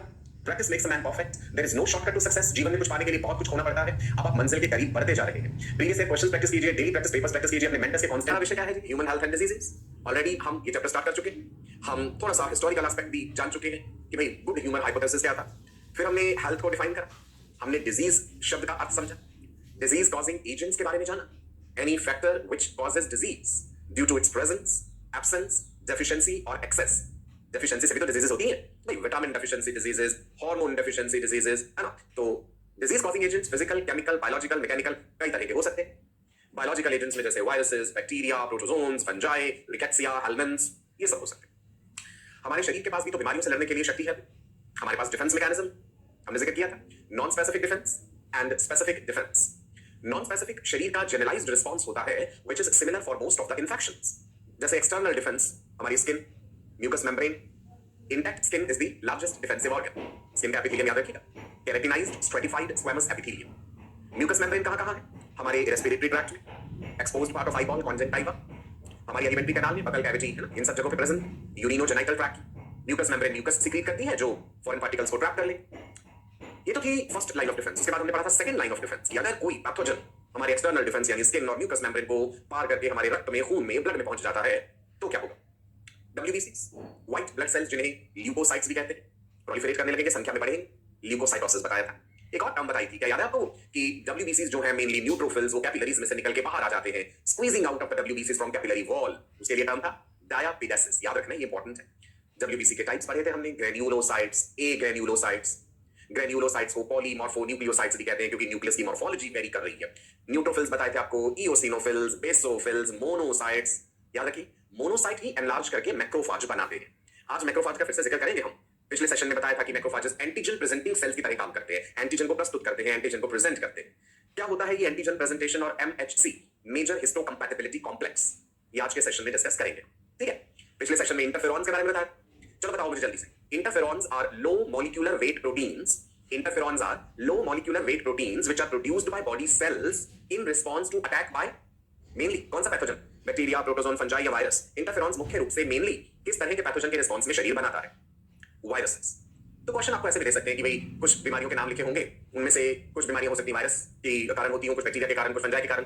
तो आपसे पूछा जा सकता है कि इनमें से कौन सी डिजीज ऐसी है जिसमें शरीर इंटरफेरॉन प्रोडक्शन शो करेगा लार्ज अमाउंट में? तो उसका आंसर वायरल डिजीज होगा कि भाई चिकन पॉक्स हो सकता है, स्मॉल पॉक्स हो सकता है ना। वायरस जो बीमारियां करते हैं ना, उसके खिलाफ में शरीर इंटरफेरॉन्स बनाता है। Alpha interferons, beta interferons, gamma interferons मैंने आपको बताए थे। Alpha interferons by B and T lymphocytes, beta interferons by fibroblasts, gamma interferons by natural killer cells. Interferons का इस्तेमाल कैंसर के इलाज में भी किया जाता है, इंटरफेरॉन थेरेपी। इंटरफेरॉन्स को इम्यून रिस्पांस मॉड्यूलेटर्स भी कहा जाता है। कैंसर जब हम पढ़ेंगे ना डिटेल में, उसमें फिर से बताऊंगा इंटरफेरॉन थेरेपी के बारे में। ठीक है, तो पिछले सेशन में हमने जो चीजें पढ़ी मैंने आपको एक तरह से दोबारा से रिवाइज भी करवा दी है। आई एम श्योर आप अपने नोट्स भी रिवाइज करते होंगे। हर बार इस चीज पे एम्फेसिस देता हूं मैं, ये बड़ा जरूरी है। राइट, तो एक पॉजिटिव सोच, एक पॉजिटिव एनर्जी, एक ज़ील के साथ आज के सेशन का आगाज करते हैं। पीछे की चीजें हमने रिवाइज कर ली, आगे जो हम पढ़ने जा रहे हैं एक लिंक हमने बना लिया कि लिम्फॉइड ऑर्गन्स जहां पे लिम्फोसाइट्स बनते हैं, मैच्योर होते हैं, प्रोलिफरेट होते हैं। लिम्फॉइड ऑर्गन्स का जिक्र भी पिछले सेशन में किया था। Primary lymphoid organs, secondary lymphoid organs. Primary lymphoid organs हम पढ़ रहे थे bone marrow and thymus gland. Bone marrow तो बता दिया था आपको मैं, है ना। तो आज के सेशन की शुरुआत हम थाइमस ग्लैंड से करेंगे, फिर हम सेकेंडरी लिम्फॉइड ऑर्गन्स के बारे में पढ़ेंगे। राइट, एंटीबॉडीज का स्ट्रक्चर, एंटीबॉडी के टाइप्स, मोनोक्लोनल एंटीबॉडीज। तो इन सभी सवालों के जवाब जानने के लिए अब आप तैयार हो जाइए। कागज कलम आपके हाथ में होना चाहिए, एनर्जी से आप भरे हुए होना चाहिए, एकदम पूरी जोश के साथ। चलो करें जी शुरुआत। ओके जी, लास्ट टाइम में हमने जिक्र किया था लिम्फॉइड ऑर्गन्स का। मैंने आपको बताया था lymphocytes, they are the cells of the immune system. Lymphocytes and lymphoid organs में primary lymphoid organs and secondary lymphoid organs, जिसमें प्राइमरी लिम्फॉइड ऑर्गन्स में हमने अपने सेशन में bone marrow and thymus gland का जिक्र किया था। थाइमस आज डिटेल में पढ़ेंगे। बोन मैरो के बारे में बताया था मैंने आपको, बेटा कि बोन मैरो हेमोपोएटिक टिश्यू है। बोन मैरो इज पहला पॉइंट, फिर से रिवाइज कर लेते हैं जल्दी से। ठीक है जी, बोन मैरो ट्रांसप्लांटेशन भी सुना आपने। हेमोपोएटिक टिश्यू, हेमोपोएसिस करता है, formation of the blood cells, form elements of blood जो है आरबीसीज, डब्ल्यूबीसीज, प्लेटलेट्स, ये सब बोन मैरो में बनते हैं। ओके, बोन मैरो दो तरह का है, active bone marrow, inactive bone marrow, यानी रेड बोन मैरो जो कि एक्टिव होता है एंड येलो बोन मैरो जो कि इनएक्टिव होता है। जब एक बच्चा पैदा होता है तो उसके शरीर में सभी हड्डियों में एक्टिव बोन मैरो है। धीरे धीरे जब उम्र बढ़ती है बोन मैरो इनएक्टिव होता जाता है। तो एडल्ट्स में active bone marrow, red bone marrow कहां है? याद है आपको बात? एडल्ट्स में एक्टिव बोन मैरो, एक तो इंपॉर्टेंट बात बताई थी मैंने आपको, एंड्स ऑफ लॉन्ग बोन्स, लंबी हड्डियों के जो सिरे हैं, EB5, ठीक है जी, वहां प्रेजेंट है। क्रेनियल बोन्स में प्रेजेंट है। क्रेनियम की बोन्स याद है आपको? Cranium brain box, frontal, parietal, temporal, occipital, sphenoid, ethmoid, है ना। इसके अलावा sternum, right, then bones of the pelvic girdle में भी है। ठीक है, मेन आप याद रख लो, ends of the long bones में रेड बोन मैरो होता है। सो बोन मैरो में बनते हैं लिम्फोसाइट्स। ठीक है, हम जिक्र ये करते हैं ना लिम्फॉइड ऑर्गन्स का, तो site of formation, maturation, that is bone marrow. Now very important gland, thymus एक एंडोक्राइन ग्लैंड भी है। It is present in the centre of the chest region close to your heart. Endocrine system में यानी chemical control and coordination, जो class 11th में पढ़ा था हमने, वहां भी जिक्र किया था इसका। थाइमोसिन्स रिलीज करती है थाइमस ग्लैंड। थाइमस को थ्रोन ऑफ इम्यूनिटी या training school of T lymphocytes भी कहा जाता है। This is important. Thymus gland training school है टी लिम्फोसाइट्स का। मतलब यहाँ पे टी लिम्फोसाइट्स की एजुकेशन होती है, ट्रेनिंग होती है, उन्हें ट्रेन किया जाता है। थाइमस बाई लोब है, 2 लोब्स होते हैं, थाइमस और थायराइड। कंफ्यूज मत करना, thyroid gland largest endocrine gland है नेक रीजन में। हम थाइमस का जिक्र कर रहे हैं जो दिल के पास है। छोटे बच्चों में थाइमस ग्लैंड प्रोमिनेंट है, धीरे-धीरे जैसे उम्र बढ़ती है ना, थाइमस डीजेनरेट होने लगती है, श्रिंक होने लगती है, एट्रोफाई होने लगती है। बाई लोब है, ध्यान रखिएगा। An enveloping layer of connective tissue holds the two lobes closely together. Connective tissue की एक लेयर उनको कवर करके रख रही है और दोनों लोब्स को सेपरेट करता हुआ भी कनेक्टिव टिश्यू का लेयर है। लोकेशन में क्या है जी? Near the heart, beneath the breast bone. Breast bone is the stern, right? Thymus क्या कर रही है? ये माहौल दे रही है, माइक्रो एनवायरनमेंट दे रही है thymus for development, maturation, selection of lymphocytes. Right? Thymus is providing a suitable environment. Thymus में हैसल कॉर्पसल भी होते हैं जो फेगोसाइटिक। थाइमस के सेल्स जो है वो सिक्रीट कर रहे हैं थाइमोसिन्स। सो एक माइक्रो एनवायरनमेंट दे रही है thymus for what? For the development, maturation and selection of lymphocytes. तो थाइमस ग्लैंड जो है छोटे बच्चों में तो इट इज प्रोमिनेंट। धीरे-धीरे जैसे फिर उम्र बढ़ती है ना, प्यूबर्टी जब आती है, सेक्सुअल मैच्योरिटी जब अटेन होती है तो थाइमस तब तक श्रिंक कर चुकी होती है, रिसीड कर जाती है। It's also called receding endocrine gland, right? It's large at the time of birth and then its size starts reducing. See, according to immunity theory of aging, degeneration of thymus is one of the reasons for aging. Aging क्या? Progressive decrease or decline in the structure and function of body cells, tissues, systems. Aging की कई वजह, जिसमें से thymus का degenerate होना भी एक कारण होता है। इम्यूनिटी थोड़ी कमजोर होती जाएगी, इम्यूनिटी कमजोर होगी तो हम ससेप्टेबल ज्यादा हो जाएंगे अलग-अलग तरह की डिजीजेस के लिए, ठीक है? तो कई बार ये भी क्वेश्चन पूछ लेते हैं that which gland in your body is related to aging? Thymus, right? चलो, primary lymphoid organs, clear? Bone marrow and thymus. Let's talk about secondary lymphoid organs.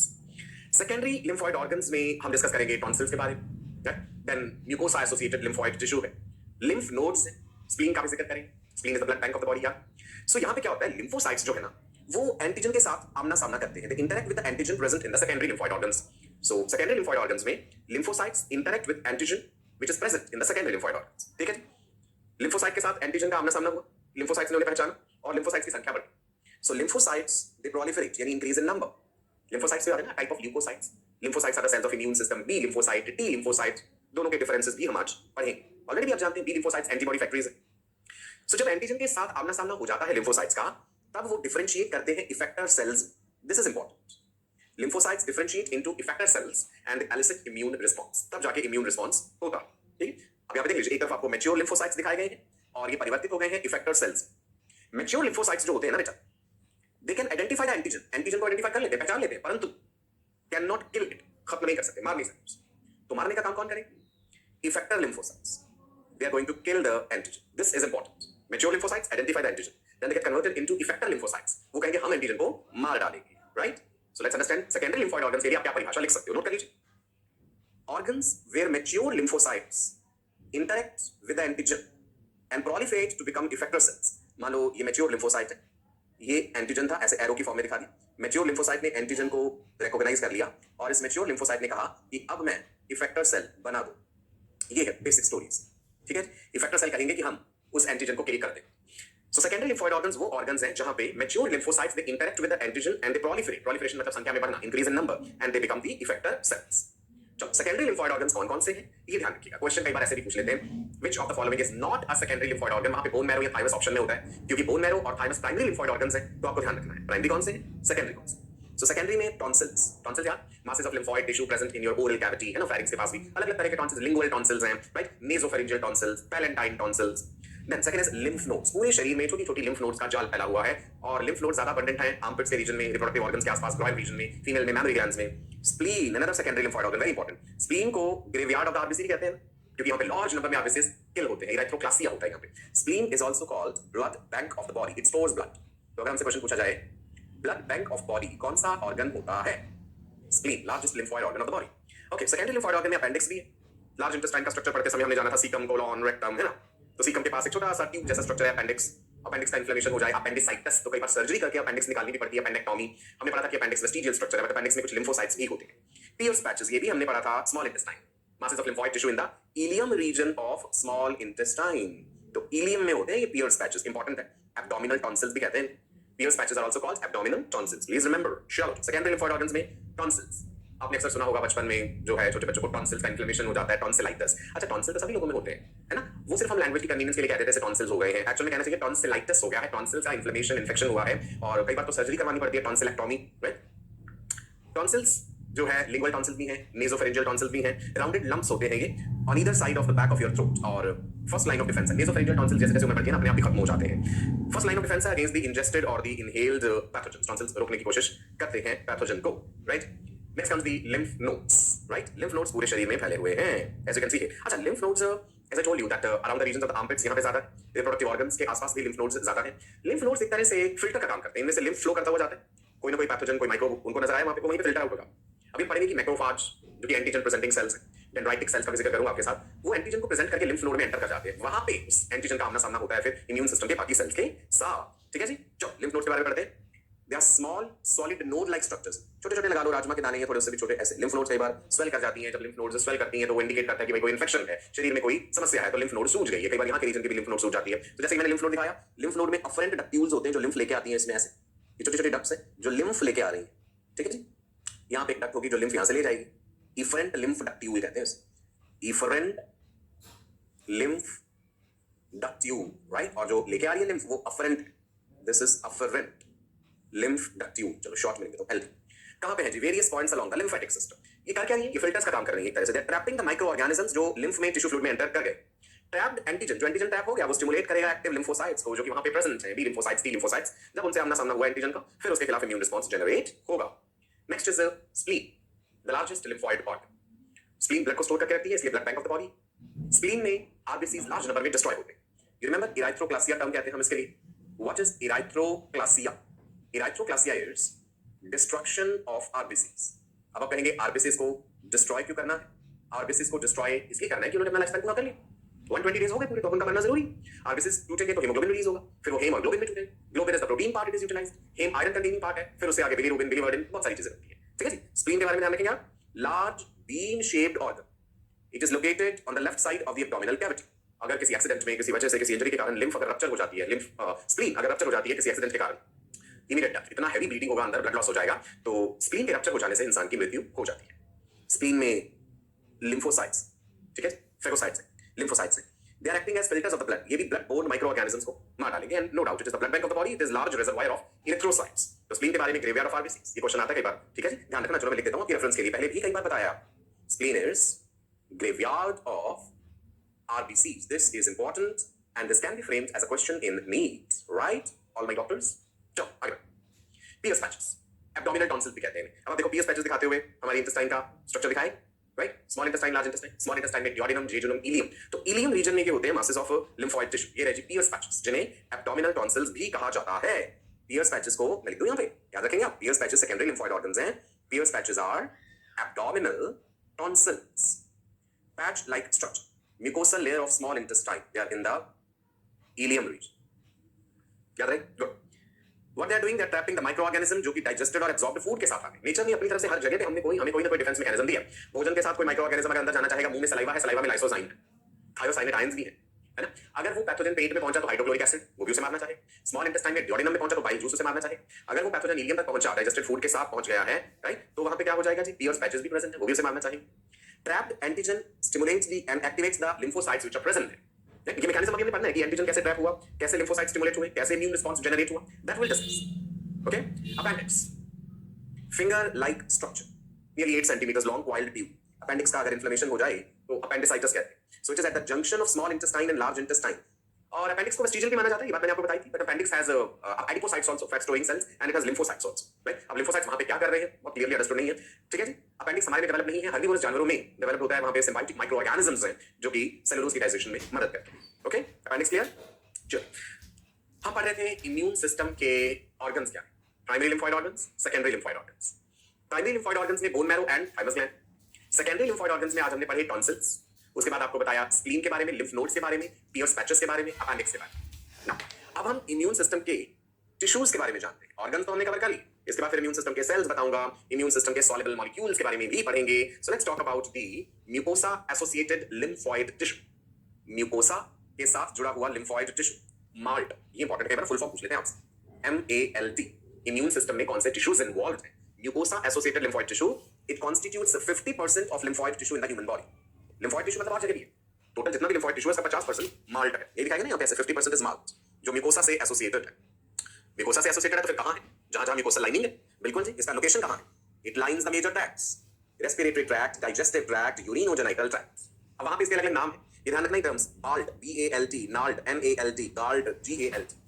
Okay, so ये माल्ट की सब टाइप्स हो गई. BALT, NALT, GALT. BALT BALT full form bronchus associated lymphoid tissue, जहां भी ALT आ रहा है पीछे, ALT, that is associated lymphoid tissue.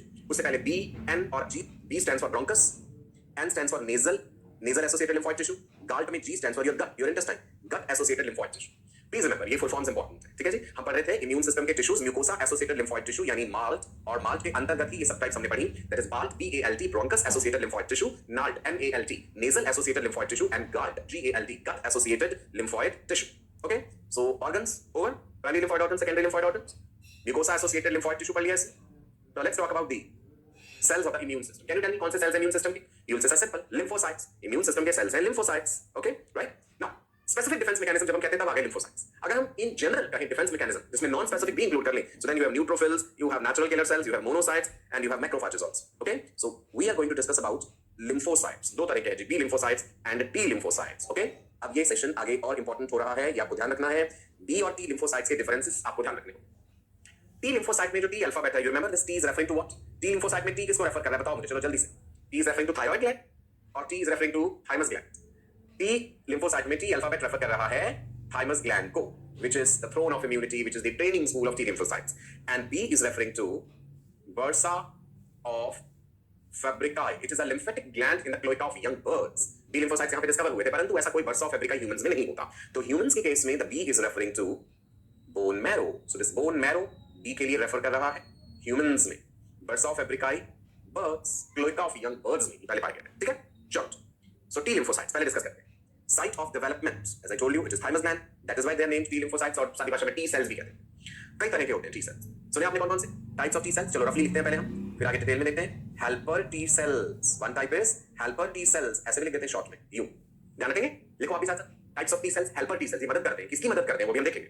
Plasma B lymphocytes की मदद करते हैं एंटीबॉडीज बनाने के लिए। हेल्पर टी सेल के बाद number 2 is killer T sales, इनको साइटोटॉक्सिक टी सेल्स भी कहते हैं, cytotoxic T sales. So helper T sales, killer T sales, suppressor T cells and memory T cells, ये 4 प्रकार हैं इनके। आगे देखिए इधर टी लिम्फोसाइट्स के बारे में, इन सारी सब टाइप्स को भी मैं आगे डिफाइन करूंगा कि हेल्पर टी सेल का काम क्या है, किलर टी सेल का काम क्या है, सप्रेसर टी सेल का काम क्या है, मेमोरी टी सेल्स का काम क्या है।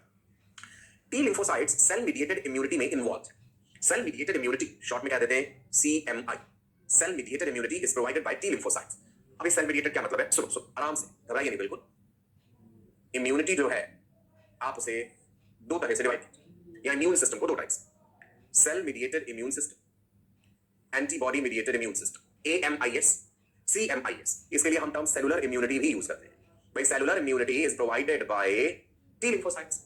एंटीबॉडी मीडिएटेड, यहां पे ए किसको रेफर कर रहा है, एंटीबॉडी को। AMIS stands for antibody mediated immune system, ठीक है जी, एंटीबॉडी मीडिएटेड इम्यून सिस्टम। इसके लिए और टर्म क्या यूज किया, humoral immunity. Humoral, antibody flow कर रही है ब्लड में, ह्यूमोरल इम्यूनिटी।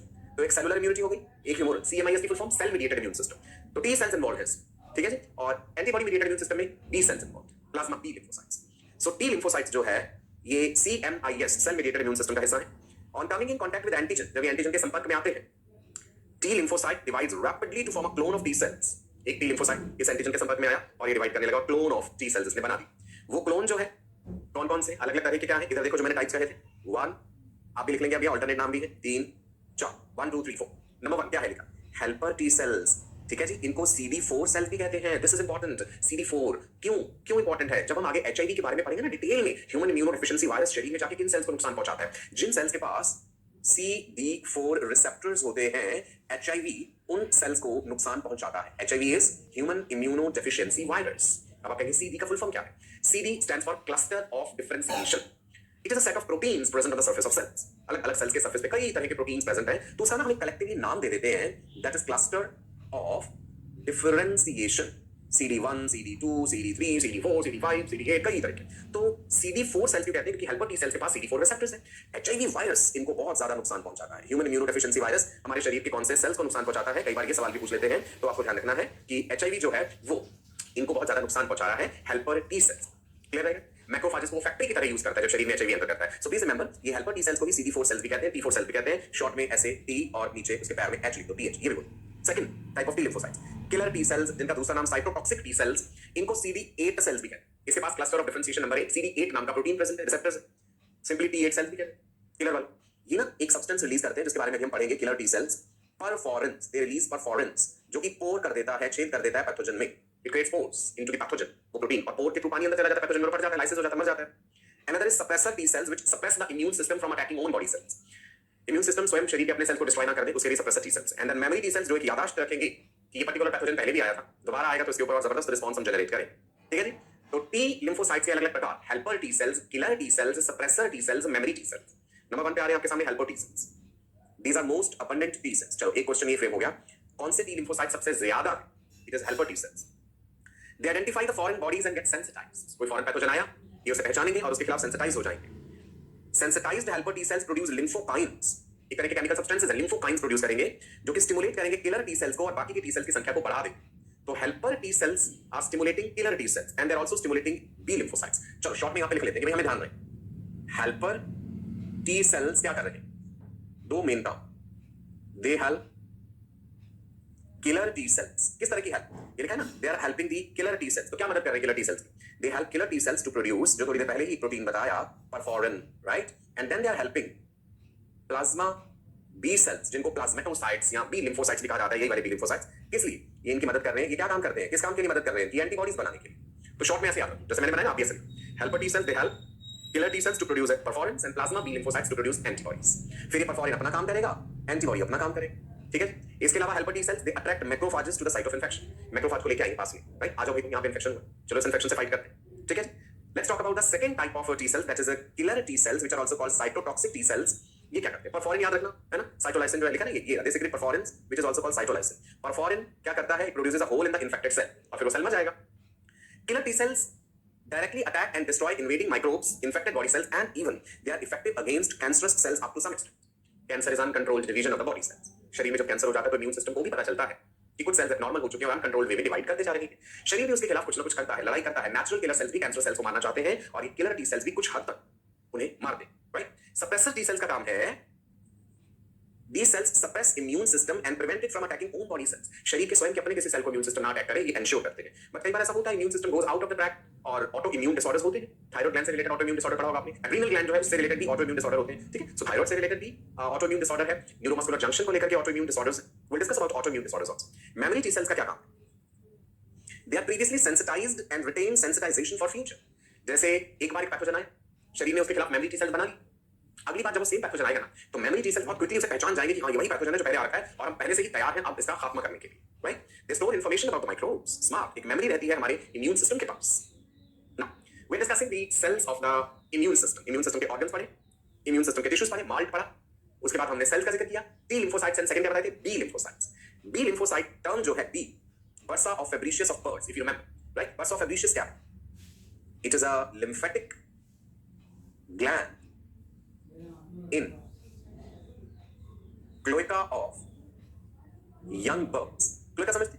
birds में जो एक कॉमन ओपनिंग है ना, इसी के थ्रू बर्ड्स अपने एग ले करते हैं, इसी के थ्रू बर्ड्स अपना अनडाइजेस्टेड फूड पास करते हैं, यूरिन पास आउट करते हैं, so that is cloaca. B lymphocyte सबसे पहले वहां डिस्कवर हुए, इसलिए उनका नाम बी सेल्स या बी लिम्फोसाइट्स रखा गया। ह्यूमंस में ऐसा कोई बर्सा ऑफ फेब्रिशियस नहीं होता, या मैमल्स में नहीं होता। Mammalian equivalent of bursa is bone marrow. So mammals में या ह्यूमंस में जब आप बी लिम्फोसाइट कहें तो वहां का बी रेफर कर रहा है बोन मैरो को। तो इसका मतलब है बी लिम्फोसाइट्स बोन मैरो में बने हैं और बी लिम्फोसाइट भी अलग-अलग प्रकार के हैं। आपको दिख रहा है यहाँ पे बी लिम्फोसाइट के सिर के ऊपर क्या लगा हुआ है? What is this? ये स्ट्रक्चर क्या है? Antibody, right? तो इसका मतलब है बी लिम्फोसाइट्स जो हैं वो एंटीबॉडीज प्रोड्यूस करते हैं, राइट? बी लिम्फोसाइट्स दो तरह के होते हैं, plasma B cells, memory B cells. Plasma B cells का ही एक और नाम होता है, दैट इज प्लाज्मेटोसाइट्स। याद रहेगा जी, प्लाज्मेटोसाइट्स।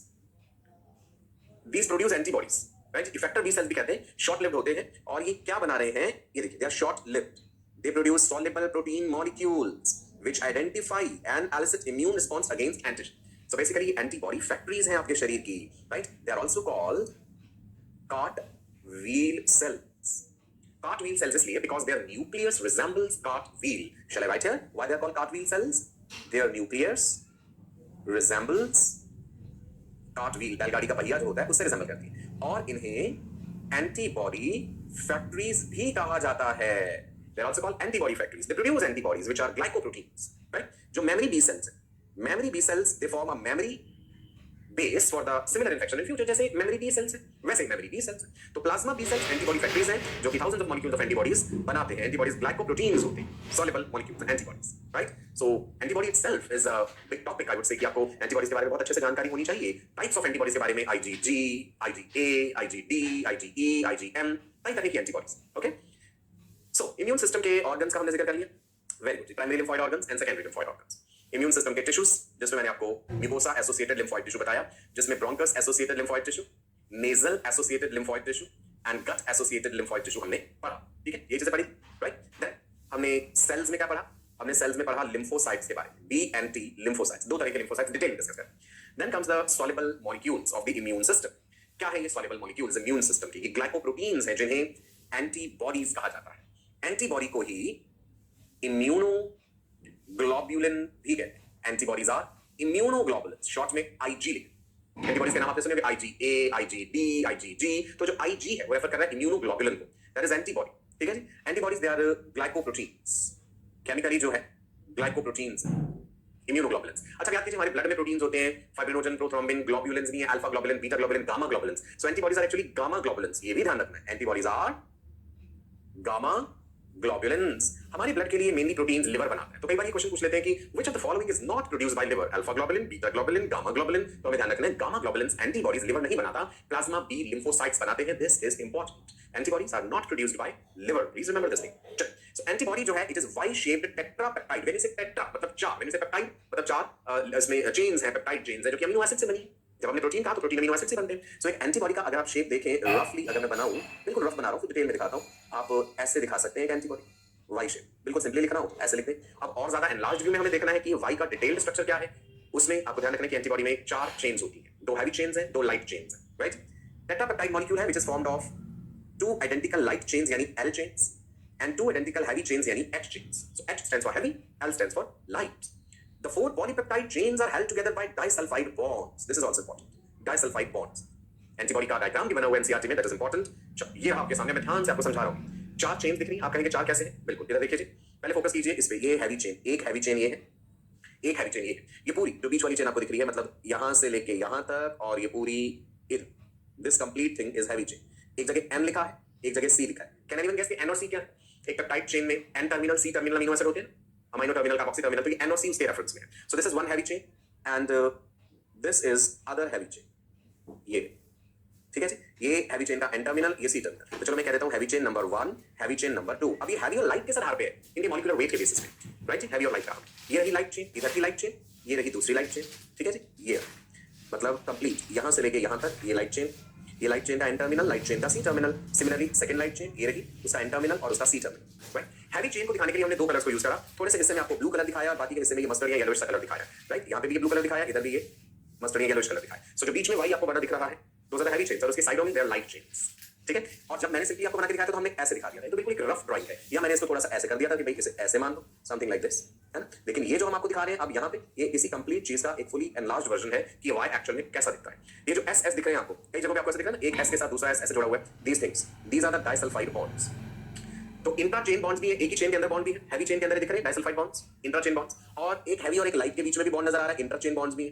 You have to remember this, ठीक है, राइट। नाउ एक चेन में हैवी रीजन भी है और लाइट रीजन भी है। एक जो चेन है उसी के अंदर आपको नजर आ रहा है that there is a variable region and there is a constant region. पूरी एंटीबॉडी में हमारे पास चार chains, there are two light chains and there are two heavy chains. Heavy as well as light chains both they have constant region as well as variable region. इधर वाले जो हिस्से हैं ना, यहाँ का ब्लू वाला हिस्सा और यहाँ का ग्रीन वाला हिस्सा, these are called variable region. उनका अमीनो एसिड सीक्वेंस वेरी करता है, और बाकी का जो है that is constant region. So please remember if you are talking about H chain, so I will say heavy chain has constant region, heavy chain has variable region, constant region, variable region heavy chain के पास बिल्कुल है। Constant region किस colour से दिखा दिया हमने? Yellowish colour से दिखा दिया। अब कांस्टेंट रीजन किस कलर से दिखा दिया हमने? ये जो मस्टर्ड कलर है या येलोइश कलर है। एंड वेरिएबल रीजन के लिए ब्लू कलर यूज करा। ऐसे ही अगर मैं लाइट चेन की बात करूं, H chain, light chain also has constant region जो रेड कलर से दिखाया है, वेरिएबल रीजन जो ग्रीन कलर से दिखाया है। ठीक है, वेरिएबल इसलिए बड़ी उसके वहां का अमीनो एसिड सीक्वेंस वेरी करता है, कांस्टेंट वाला रीजन जो अमीनो एसिड सीक्वेंस कांस्टेंट रहता है। क्लियर है जी? नो, जानने का इतना। आगे का स्ट्रक्चर जो है एंटीबॉडी का और टाइप्स ऑफ एंटीबॉडीज हम अगले सेशन में डिस्कस करेंगे। आप इतना रिवाइज करके रखें about types of T lymphocytes, helper T cell, killer T cell, suppressor T cell, memory T cell and types of B cells, plasma B lymphocytes जो कि एंटीबॉडी फैक्टरीज हैं, and memory B cells. Antibody factories का काम है antibodies बनाना, और antibody का structure immunoglobulin या गामा ग्लोबुलिन का स्ट्रक्चर हमने अभी थोड़ा सा ब्रीफली डिस्कस करा, और डिटेल में अगले सेशन में डिस्कस करेंगे। टाइप्स ऑफ एंटीबॉडीज आपको बताऊंगा, इम्यून रिस्पांस पढ़ेंगे, primary immune response, secondary immune response. ठीक है, चलिए, सो रिवीजन करते रहिएगा एंड डेली प्रैक्टिस पेपर्स जरूर प्रैक्टिस